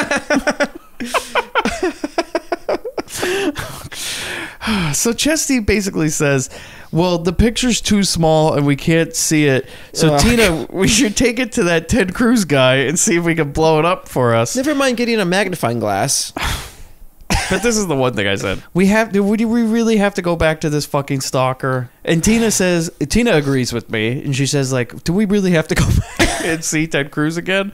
And she goes, the last time I saw him, I broke his arm. Yeah. Because he tried to grab me on the way home from the bar. And then the girls somehow convince her to see him anyway. And I wrote, they can't find one other photographer in this fucking city? No. But no. Cut to Ted Cruz's photo studio. He has a broken arm and he's just walking, pacing around going, no, no, no, no. I've had it up to here. Blah, blah, blah, blah. They each try and get him to do... Okay, so each of the girls tries to seduce him to get him to do what they want. One by one. And, like, Pucker's version is to, like, unbutton her shirt but still keep it tucked in. So she's just got, like, the middle of her chest exposed. And then she, like, comes over and she's like, eh? And he's like, no. And then Chesty tries to convince Tina to seduce him. And this is the worst part, is, like... So they're sitting literally 2 feet from where Ted Cruz is standing. And she says something like, Tina, you're gonna have to try and seduce him. And she's like, oh, really? Because I hate this fucking guy. It's like, he's right here. Yeah. He can hear you. Earshot. But she reluctantly agrees, even though she seems very uncomfortable. We cut across the room, 2 feet away, where Ted Cruz is telling Pucker about how he tried to grab her boob and she broke his arm, and he's all upset about it. And I wrote, what the fuck is wrong with this guy? So many things. And Tina comes over and tells him to shut up. And says, this fucking guy. And he says no, of course. She says, if you want me, you're going to have to shut up and develop that picture and enlarge it. And then he goes all googly-eyed, and then in a whole, like, fast motion thing, he develops the picture super fast. And I wrote, they couldn't have just paid him to do this? And not had the whole, like, we're gonna fucking prostitute out our friend. Yeah, why not, like, come to him as an anonymous submission, you know, just mail it, hey, like a, you know what I mean? Like you go into CVS or something, trying to get some film developed, just go, like, approach it like that, but have someone else do it. That's what I'm saying. Yeah. But no, they have to whore out their friend to this creepy guy. Yeah. So anyways, he gives him the picture. He, like, hands the picture over. You remember this? Yeah. He's like, all right, Chesty, here's your picture. No, let's go, Tito. Let's go. And he's, like, grabbing her by the arm. I can't hold that much longer. I mean, my balls are the size of grapefruits here, okay? He might as well have just grabbed her by the fucking hair at this point. Drag her away with a club in the other hand. And then eventually she's like, oh, all right, fine.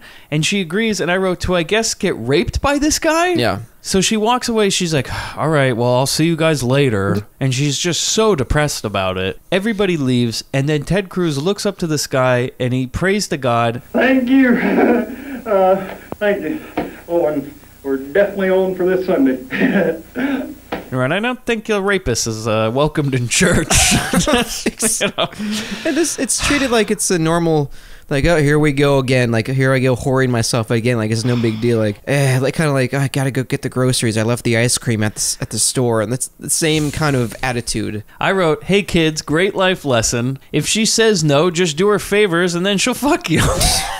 Terrible. Terrible. Well, I don't think this was meant for kids, but still. Chris, best part. What happens next? The universal sign that things are happening. Oh! You see a police car? No, we see a plane landing.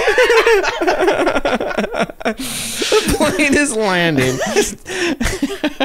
The plane lands. Things are happening, is what I wrote. The senator walks along a tarmac with Fred Willard, who's his aide. In like a good minute of useless dialogue, he's like, how you doing? He's like, I'm doing good. How about you? I'm doing good too. How about you? Yeah, I'm doing good.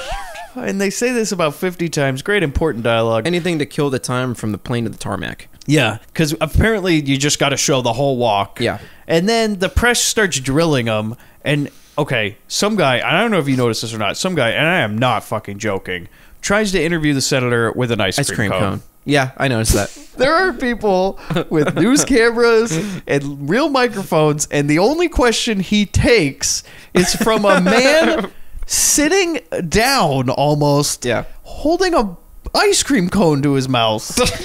I mean, I would be like, oh, let's consider it. I'll eat that. And I'm just like, the level of jokes in this movie are just bizarre. Yeah. Like, what do you think they decided, like, before this, like, oh, you know what's going to fucking kill? Let's get ourselves an ice cream cone, and he's going to ask him a question, and he's holding that ice cream cone. The audience is going to love it. And he's going to take a bite out of it. It's so bizarre that people, like, because nobody reacts to it. They treat this man like he's part of the press. Yeah.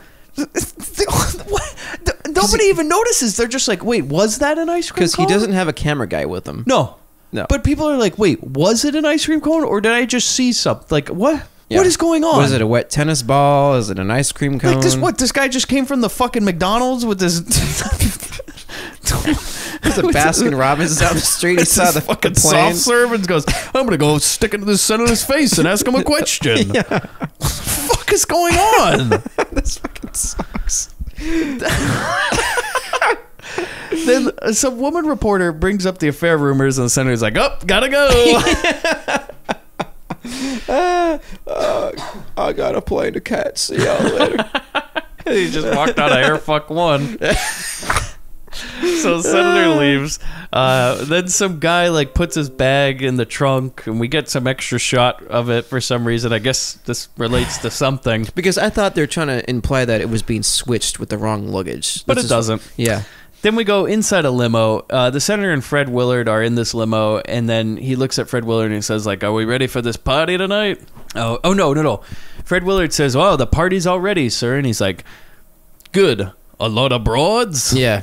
And then Willard goes, yes. And they are sending over some Navy women. And I wrote, why? Excuse me? The United States Navy is in the position of just whoring out women to senators' parties? As like dates, like escorts. Like, what? If you're in the Navy, now you're required to be a fucking escort? Jesus Christ. I mean... They know the etiquette, apparently. Hey, girls, join the Navy. You get to swim, you get to learn karate, you get to go out and fuck famous people.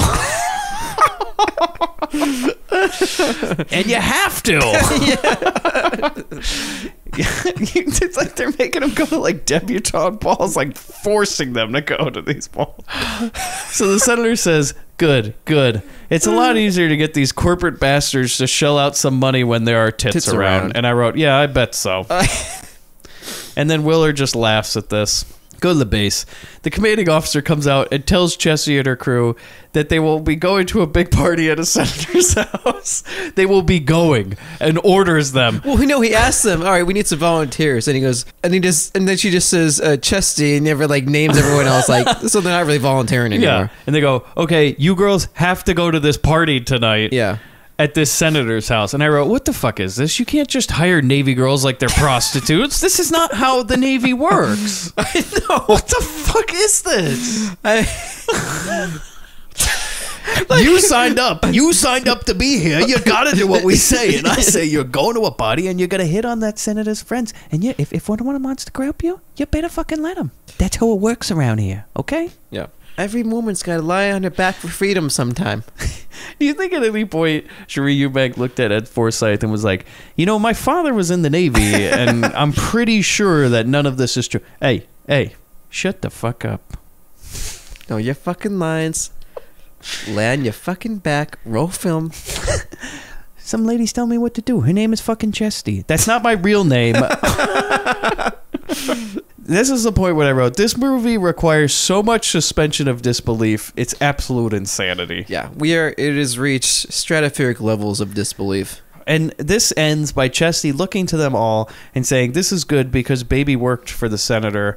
Also, I wrote, this is when I finally found out their group's name. They call themselves the Waves. I don't know if this is official or not, but they just call themselves the Waves. Yeah. And I wrote, I can't believe they haven't put 2 and 2 together about the senator being the man, lady in that picture. Yeah. Go to the garbage estate. Some guy walks in with a suitcase for the boss. And I wrote, it must be from the senator's limo or something. It's filled with cash. Then the boss hands Tim Carey a bunch of piles of cash. She says one's for the senator's re-election campaign, one's for the RNC. And then Carey says something that he definitely wasn't supposed to say as he goes like, what about for the sons of Italy? Yeah. And the actor kind of looks at him like, oh, this is where we're going? Yeah. And he just takes out $1 and hands it to him. I swear that was ad-lib too. Oh, it definitely was. It definitely was. Yeah. We go to the senator's house. The Waves come in. Chesty and her group. The boss man from the garbage place is just playing the piano. And then they introduce themselves. And I can't wait to get to this. I have a real fucking problem with this scene. Mm-hmm. Some guy takes Chesty over to meet the senator. He comes up to Chesty. He's like, oh, you look good. Let's take you over to go meet the senator. He's been looking for some arm candy for this party. Thank God you showed up. We paid the Navy a lot of money to bring you girls over here. God knows your training's worth for this. So then Pucker and the other girls are just with this boss guy when he's playing the piano. And the boss guy goes like, oh, you find your friend or anything? And she goes, we didn't find our friend, but we found this picture of a guy and our friend who's disappeared. And we think it might have to do something about how she disappeared. And I just fucking lost it. Yeah. I fucking lost it. Yeah. And I wrote, I'm just going to read my notes to you. Are you fucking crazy? The reason they went to the damn garbage place is because baby went missing by being kidnapped by the fucking garbage truck, which is from that place. Then you proceed to tell the boss the evidence you found in her locker. What the fuck are you doing? I'll tell you what they're doing. Not giving the Navy a good name. Pucker, this man was not your friend. Your friend got kidnapped by Tim Carey, who Cherie Eubanks, Chesty told you. You remember that weird guy at dinner? Yeah, he's the guy who definitely kidnapped baby. And she's like, well, you remember? I wouldn't forget him. Cut to you telling his boss, oh, well, we found this picture. You think that has anything to do about why she disappeared? At your garbage place? Oh boy. God. Go to outside party. I did not understand this part. So Chesty and Fred Willard walk up to some sliding glass door and then they like look outside to the senator. And then we get some bizarre zoom in, a real super chick zoom in with like shaky camera and everything.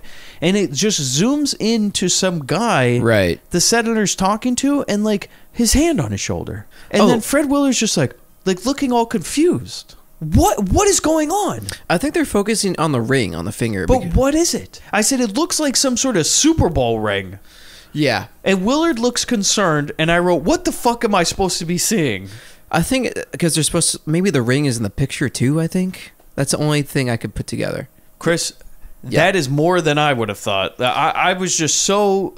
I rewound that part going like, am I missing something? Because it keeps going back. I think it's going back to Chesty's face, I think. And they both look like shocked. Yeah. About what? Because I think that's it. She just recognizes the ring from the picture. Well, they should have fucking put a line in there about, well, I'll never forget that ring or something.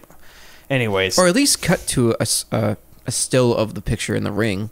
Yeah, I mean, it was very confusing. That's all I could put together. So, okay, love this part. This is maybe one of my most favorite parts of the movie. Maybe my favorite part of the movie, other than a Tim Carrey scene. Mm-hmm. We cut to this guy trying to hit on women. And he just walks up to these two ladies. He goes, want to meet the senator? I know him. Yeah. And they just ignore him, and they talk amongst themselves. And then he uses the best line I've ever heard, is he goes, you girls like hot dogs? They're saving hot dogs for hors d'oeuvres.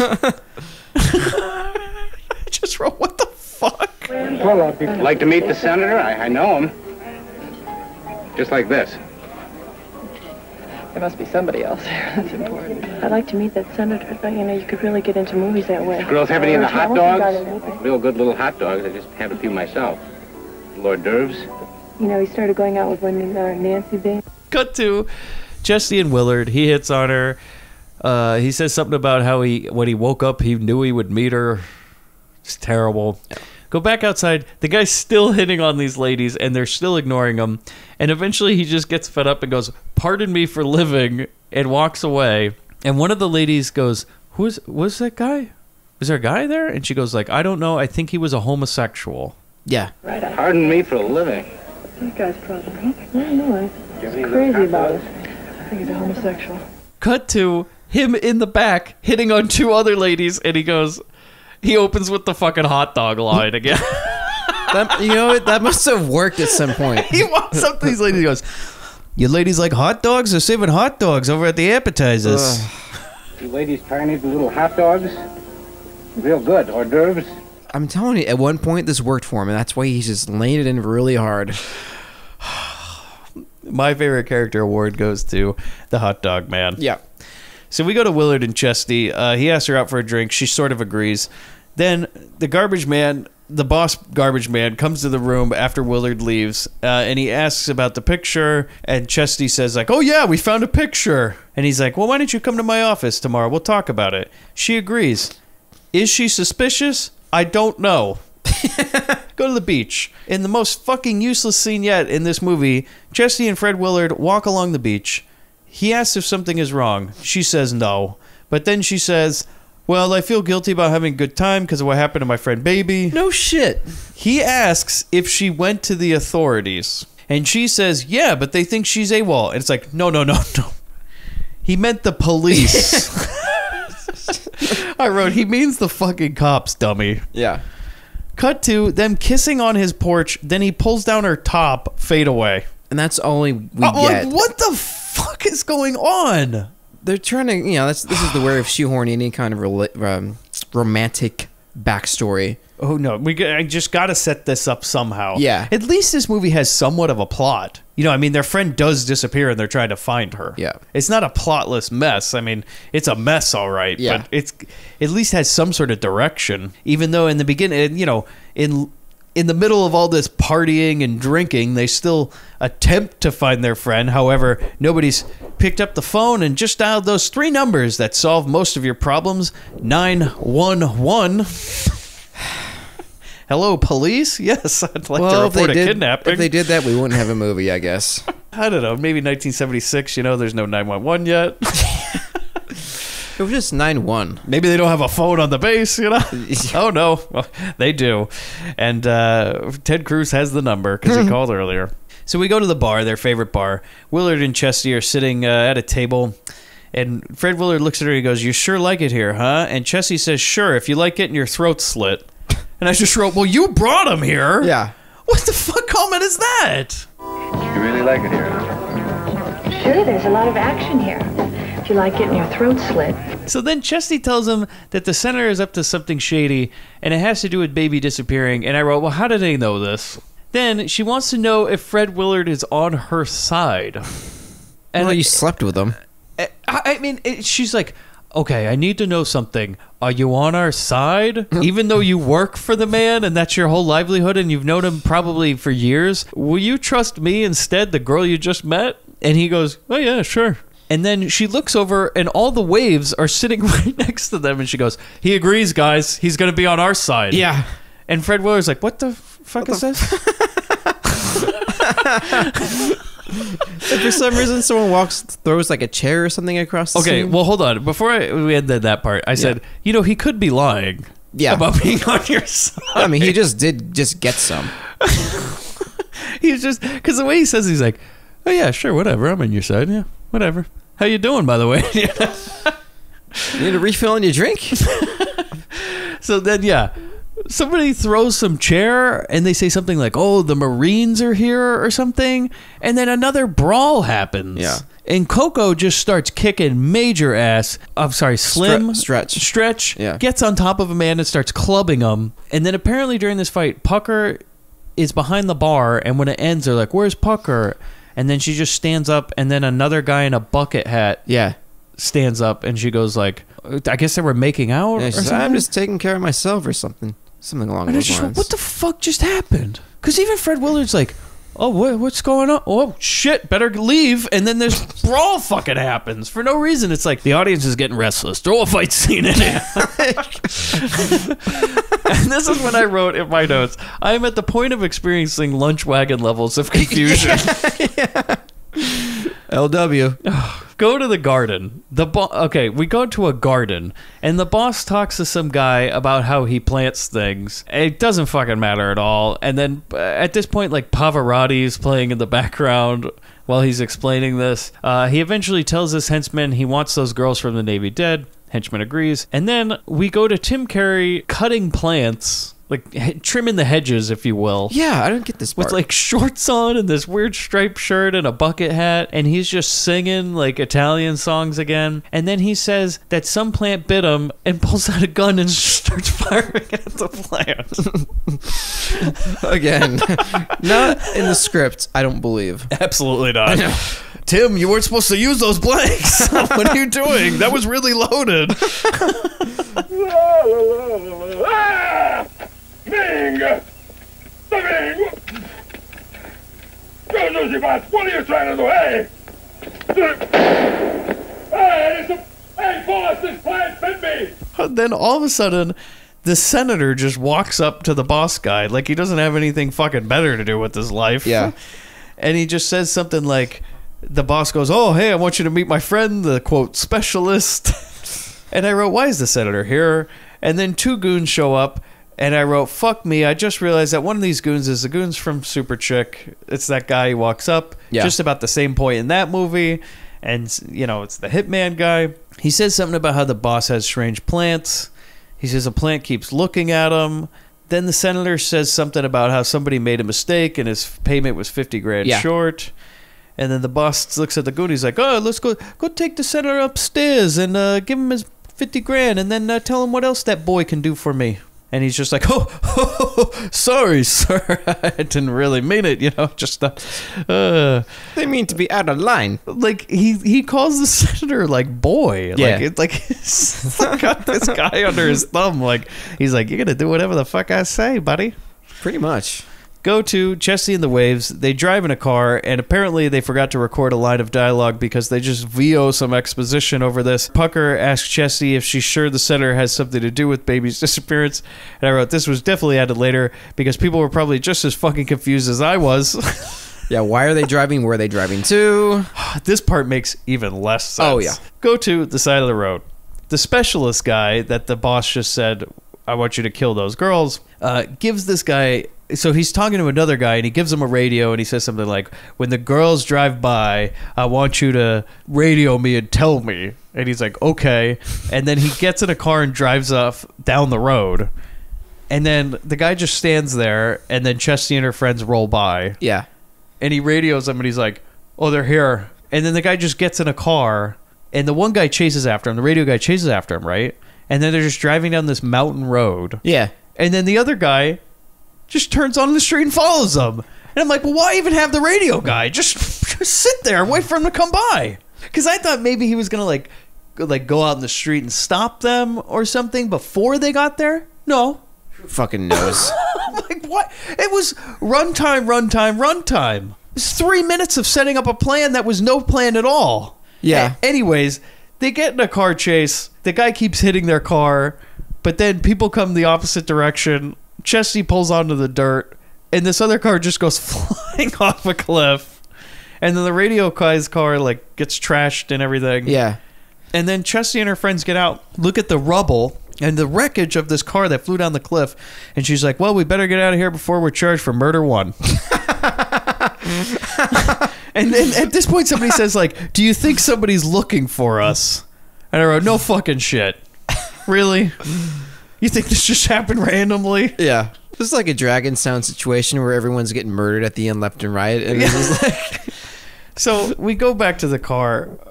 Pucker's in the backseat with Coco, and she's praying and just does that horrible I must chant for no reason. So sick of that line, too. Go back to the boss's garden. The specialist is back. He's all banged up, and he's apologizing to the boss. He's like, I'm so sorry, sir. You know, I couldn't get it. And then eventually the boss tells him to put his hand in this plant, and the plant eats him. Yeah, waka waka. But this scene ends with us seeing a shot of the plant, and it burps. Yeah, big laugh. And I was like, are you fucking kidding me?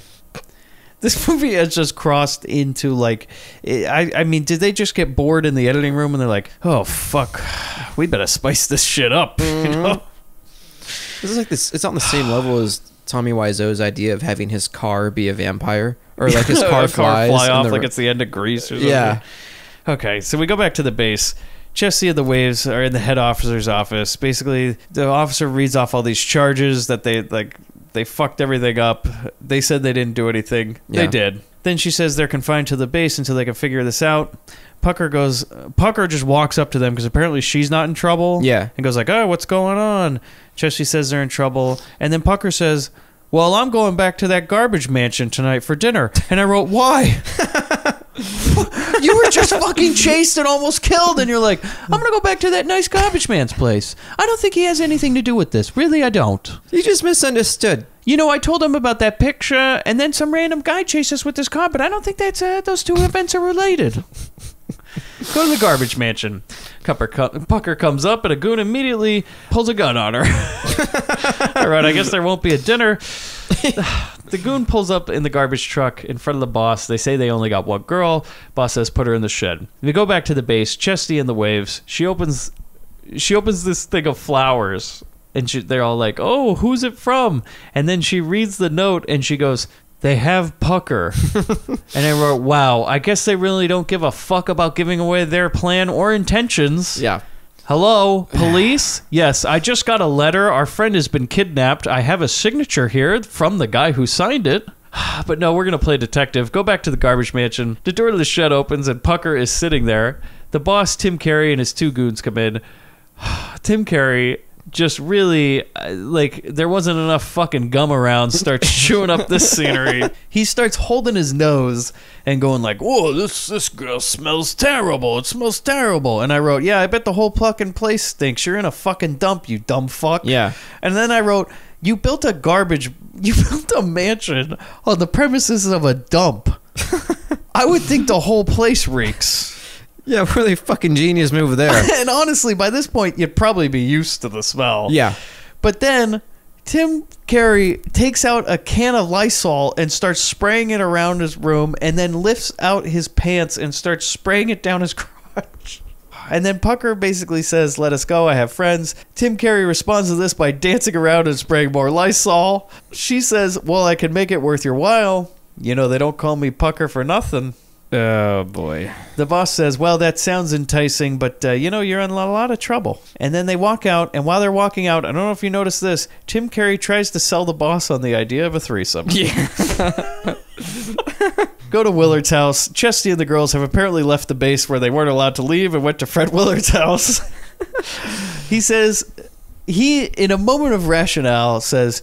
No. You can't go back to that garbage dump. You know that your friend disappeared there, and the fact that you just let another one of your friends go there is insane. He's like, I don't think you girls are equipped to handle this. And they're like, well, are you on our side? And he's like, look, I'm on your side, but I'm not fucking insane. Like where was this logic an hour and 20 minutes ago? And so basically, Super Vixen looks at him and is like, yeah, you, Clint, and everybody else, you ain't got fucking enough. I'm leaving, buddy. Yeah. And then just walks out of this room. And I just wrote, call the cops, anyone?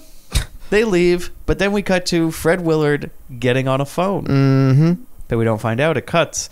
Go to the garbage mansion. And the last scene of this movie... Thank fucking God. Chesty, Tina, and Coco sneak around the dump. A goon immediately catches them, and they ask to see the boss. Coco says the place stinks. I said, no fucking shit. It's a goddamn dump. It just now is when everybody says it smells. They've never said it before until the end of the movie. We're like, this place really smells. The boss, a bunch of goons walk up. They tell them to come with them. And Chesty's like, oh, we want to see our friend. He says she's a little tied up. Ha, ha, ha. Oh. Chesty says they aren't going. Goons attack. They kick ass with that one karate class they took on base. But did you notice that the one guy... Okay, so like these guys who fight them are horrible. All they do is just dive into empty boxes. Mm-hmm. And one guy, I swear to God, gets on top of Garbage Mountain and tries to dive off it like it's the fucking turnbuckle in a wrestling ring and give Chesty like a flying elbow. He just falls into like a pile of boxes. But then a bulldozer pulls up and two more guys pull up. Fade to day. I didn't get... Okay, because the way this transition happens, it's like an episode of MASH where it fades out with the music. It's like commercial break. Yeah, commercial, and then we're back. But and then in the day. Yeah. Okay, so they just went at night. Yeah. Now it's the day. And I wrote, solemn music is playing as Tim Curry leads a procession over Garbage Mountain. They all walk through a mountain of garbage instead of walking around where the clearly asphalted path is. Yeah. And they're all carrying flowers. And this like funeral music's playing. They have the girls with them, and I wrote, why the day? What did they do for the rest of the night? And then I wrote, I guess they went and bought flowers because they're all holding flowers, like we're attending either a wedding or a funeral. You think it was like a union thing, like they couldn't film so late into the evening? They're like, you know what? No one will notice. Just everyone go to bed. I don't want to pay more fines. I have no idea. Fade to the day. Such a weird transition. So they all go into this room with that threshing machine. Yeah. The giant garbage crushing blade spinner. And Tim Curry just starts singing and throwing flowers around. Cut to a car pulls up and a bunch of guys in suits run out. Cut back to inside the dump and Tim Curry is wearing like toilet paper over his neck. Yeah. Then he takes a roll of toilet paper, hands it to the boss. And everybody's in like a straight single file line, right? Yeah. And he like puts the toilet paper across these people and makes the goon on the end hold it. And then he yells something in Italian and then rips the toilet paper and starts jumping gleefully in the air and says, now we're having fun. Dio benedica. Benis, patron. Smile.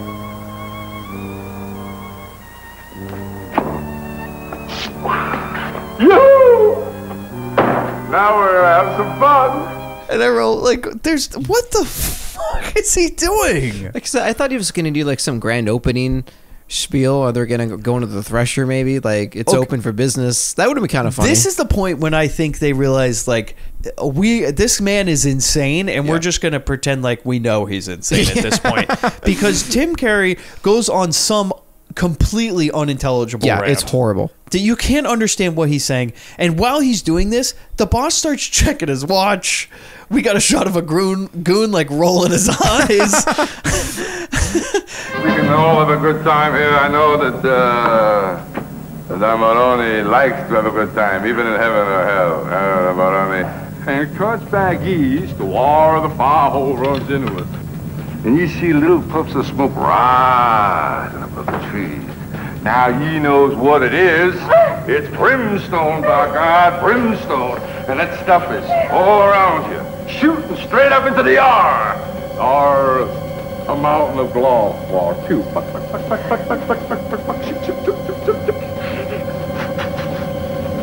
Pull the fire hole up a half a foot until you get to Clomon's Creek. Old Jim Clom in law. Then we cut to all these guys that showed up are cops, apparently. They come in and they bust this even while Tim Curry's still giving his speech. somehow the death machine is turned on, and they tell everybody to put up their hands, but like then Tim Curry like apparently grabs Chesty and like puts her towards the conveyor belt, and then they're all standing on the conveyor belt, Tim Curry, Chesty, and Fred Willard, and then all of a sudden he just gives up from doing anything, and Tim Curry puts his hands up and he just starts yelling shit. Yeah. Now I feel like I missed something at this point, because does he jump into this machine? Okay, is this so hard to explain what actually happens? He starts yelling his rant. Yeah. Puts his hands up. Yeah. And everybody's still staring at him. Even the cops are like, what is wrong with this man? Yeah. And then he just goes like, Banzai! And jumps into the machine. Yeah. And kills himself. Yeah. So I was like, wait. Did I miss something? I need to like rewind it. There's like a scene that did it skip over in the transcoding of his media. Live healthy, live longer. Let thy eyes make wind.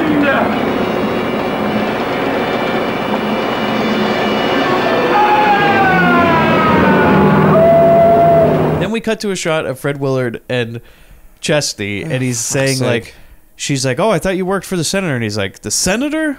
I work for the FBI. We've been tailing him for 2 years. Then we just cut to shots of that machine and then go to like the bottom of it, like making like blocks of trash, and you just see Tim Curry's gold suit. Yeah.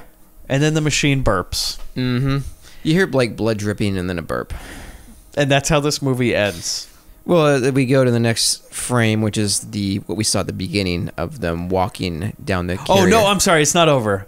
We get a shot of the base. We go back to the base. Yeah. Chesty and the Waves get letters of accommodation and 15 days leave. They walk out and cheer. They talk about what they're going to do, but we can't understand because somebody decided to run a fucking car in the background of this, and also apparently have the boom mic in the car.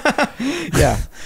Then we cut to that shot of them walking down the base, like walking down the docks and Roll waving to the credits. sailors. And I wrote, do you think this whole movie was just a flashback while they were walking down that dock?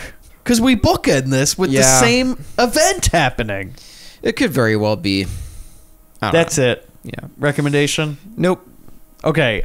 I'm going to say yes. Oh.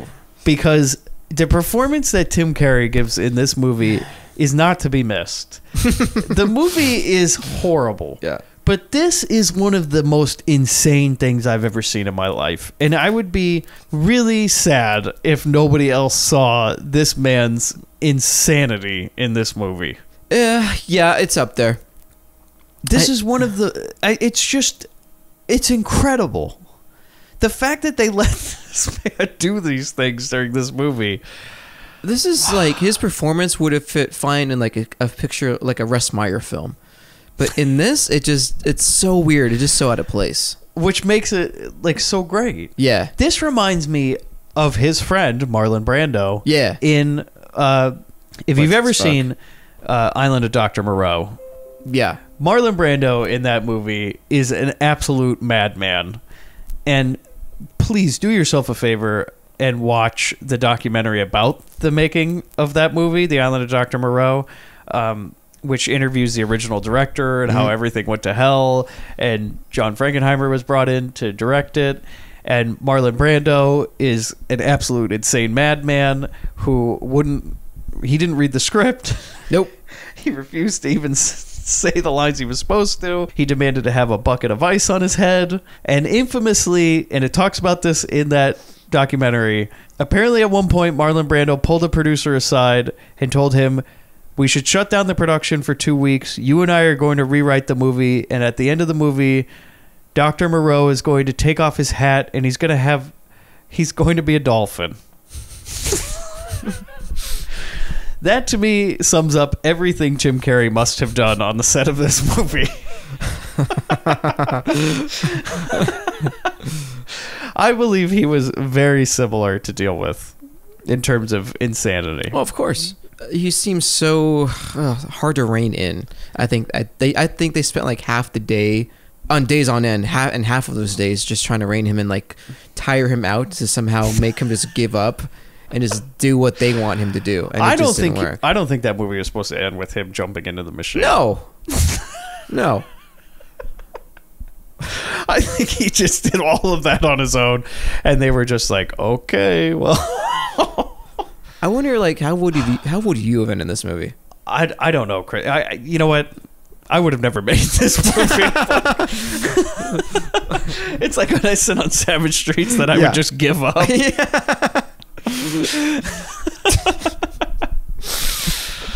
I mean, how would you have ended it? Oh, God. Well, I would have just started writing another movie. Oh, you know how I would have ended it? I would have ended it as like, oh, they're actually at Pearl Harbor. And, oh, no. Chris, did you hear that sound? Yep. How dare you barely acknowledge those two men sitting right beside us? Because he's breathing down my neck. I'm trying not to notice him because I don't want to... If this is the first time you've listened to this show, on every episode of this show, we discuss how every movie we watch relates to the first movie we covered on this podcast, 1977's The Van, starring Stuart Goetz and Danny DeVito, and also other people from this movie. We always talk about how Bobby and DeVito's adventures continued past The Van. However, this movie takes place before The Van. Chris, how do Bobby and DeVito fit into the world of Chesty Anderson and her two deadly weapons? At the end of the film, when we see the credits rolling, we see the base. We pan out. In the trail of the base in the water, we see underneath the water this yellow rectangular image following underwater this boat. And right when it starts to surface, we see the top of it, and then it cuts to black. I have some ideas. Okay. Bobby, I was just offered a job by this senator guy. Look, Bobby, he wants us to go on this nearby base. There's broads on this base, Bobby. Lots of broads. And what we're gonna do is we're gonna sneak in, and all we gotta do, Bobby, is save this picture. Get this picture from this locker. But he says we can do whatever we want with the girls that are in there, Bobby. So here's the plan. You're gonna go in and chloroform one of them. We're gonna drag her out to your van, do whatever we want with her, and then we're gonna leave her on her back. She will never know, Bobby. What do you think? Sounds like a plan. Should I ask her if she wants to smoke a joint? Bobby? What about a jug of wine? Bobby? Pizza? Bobby, there's time for pizza later. But I have a toaster. You think she'd like toast?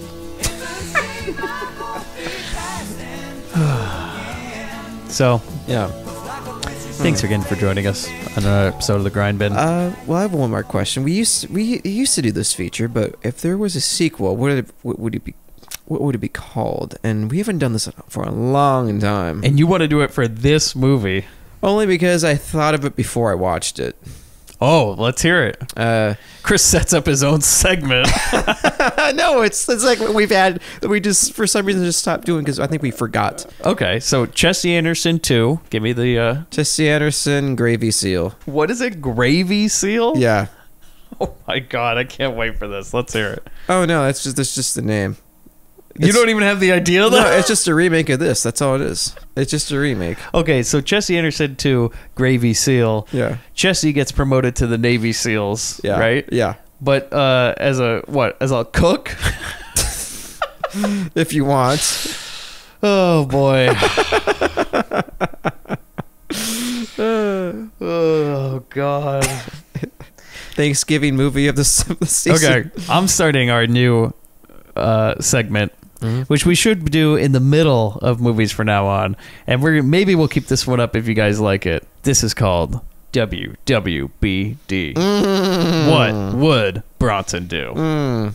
Now we're going to talk about how Bronson would solve the problems. Charles Bronson would solve the problems in this movie or any movie we cover. Chris, how would Bronson solve the main problem in Chesty Anderson? Oh God, where to start?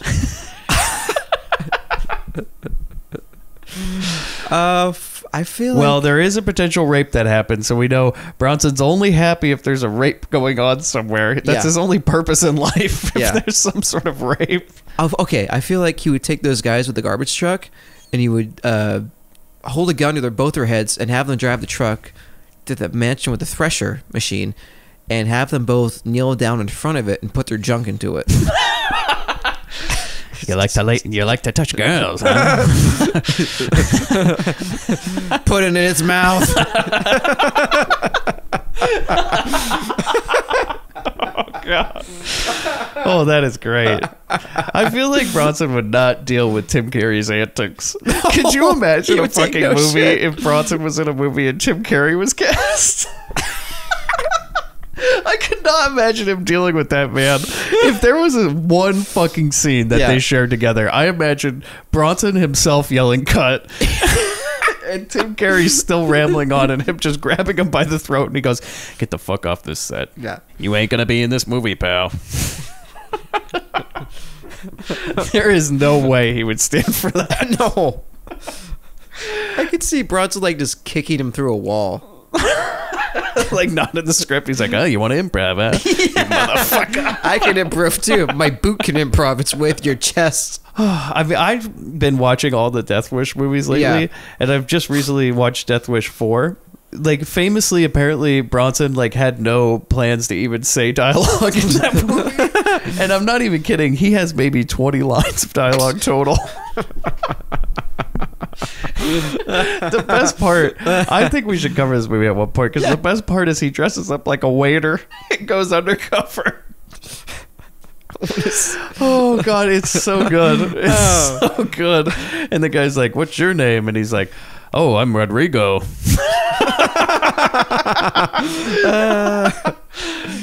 I was just using the can. I didn't wash my hands. I'm like a fucking 70-year-old waiter. Times is tough, you know. It's such a good movie. Oh, I really want you to see that one and Death Wish 3. What do you think, by the way, fans, if we did a whole month of Death Wishes? Would you like that? Death Wish 1 through 5. We'll cover all of them. Death Month. Yeah. That would be fun. Would that be in Bronzember? I think that about does it. Mm-hmm. If you want, sure as shit does it for me. If you want to get in touch with us, you can email us directly at grindbin@gmail.com. You can visit us online at grindhousefilm.com. We're on Twitter at grindpod. We're on Facebook. We're on Instagram. Chris has been tweeting up a fucking storm lately. Mm-hmm. Lots of interesting Miami Connection action figures. Mm-hmm. And you can find us on iTunes. And if you enjoy this show, please rate and review us on iTunes. It really helps us. And we just want to hear if you enjoy the show.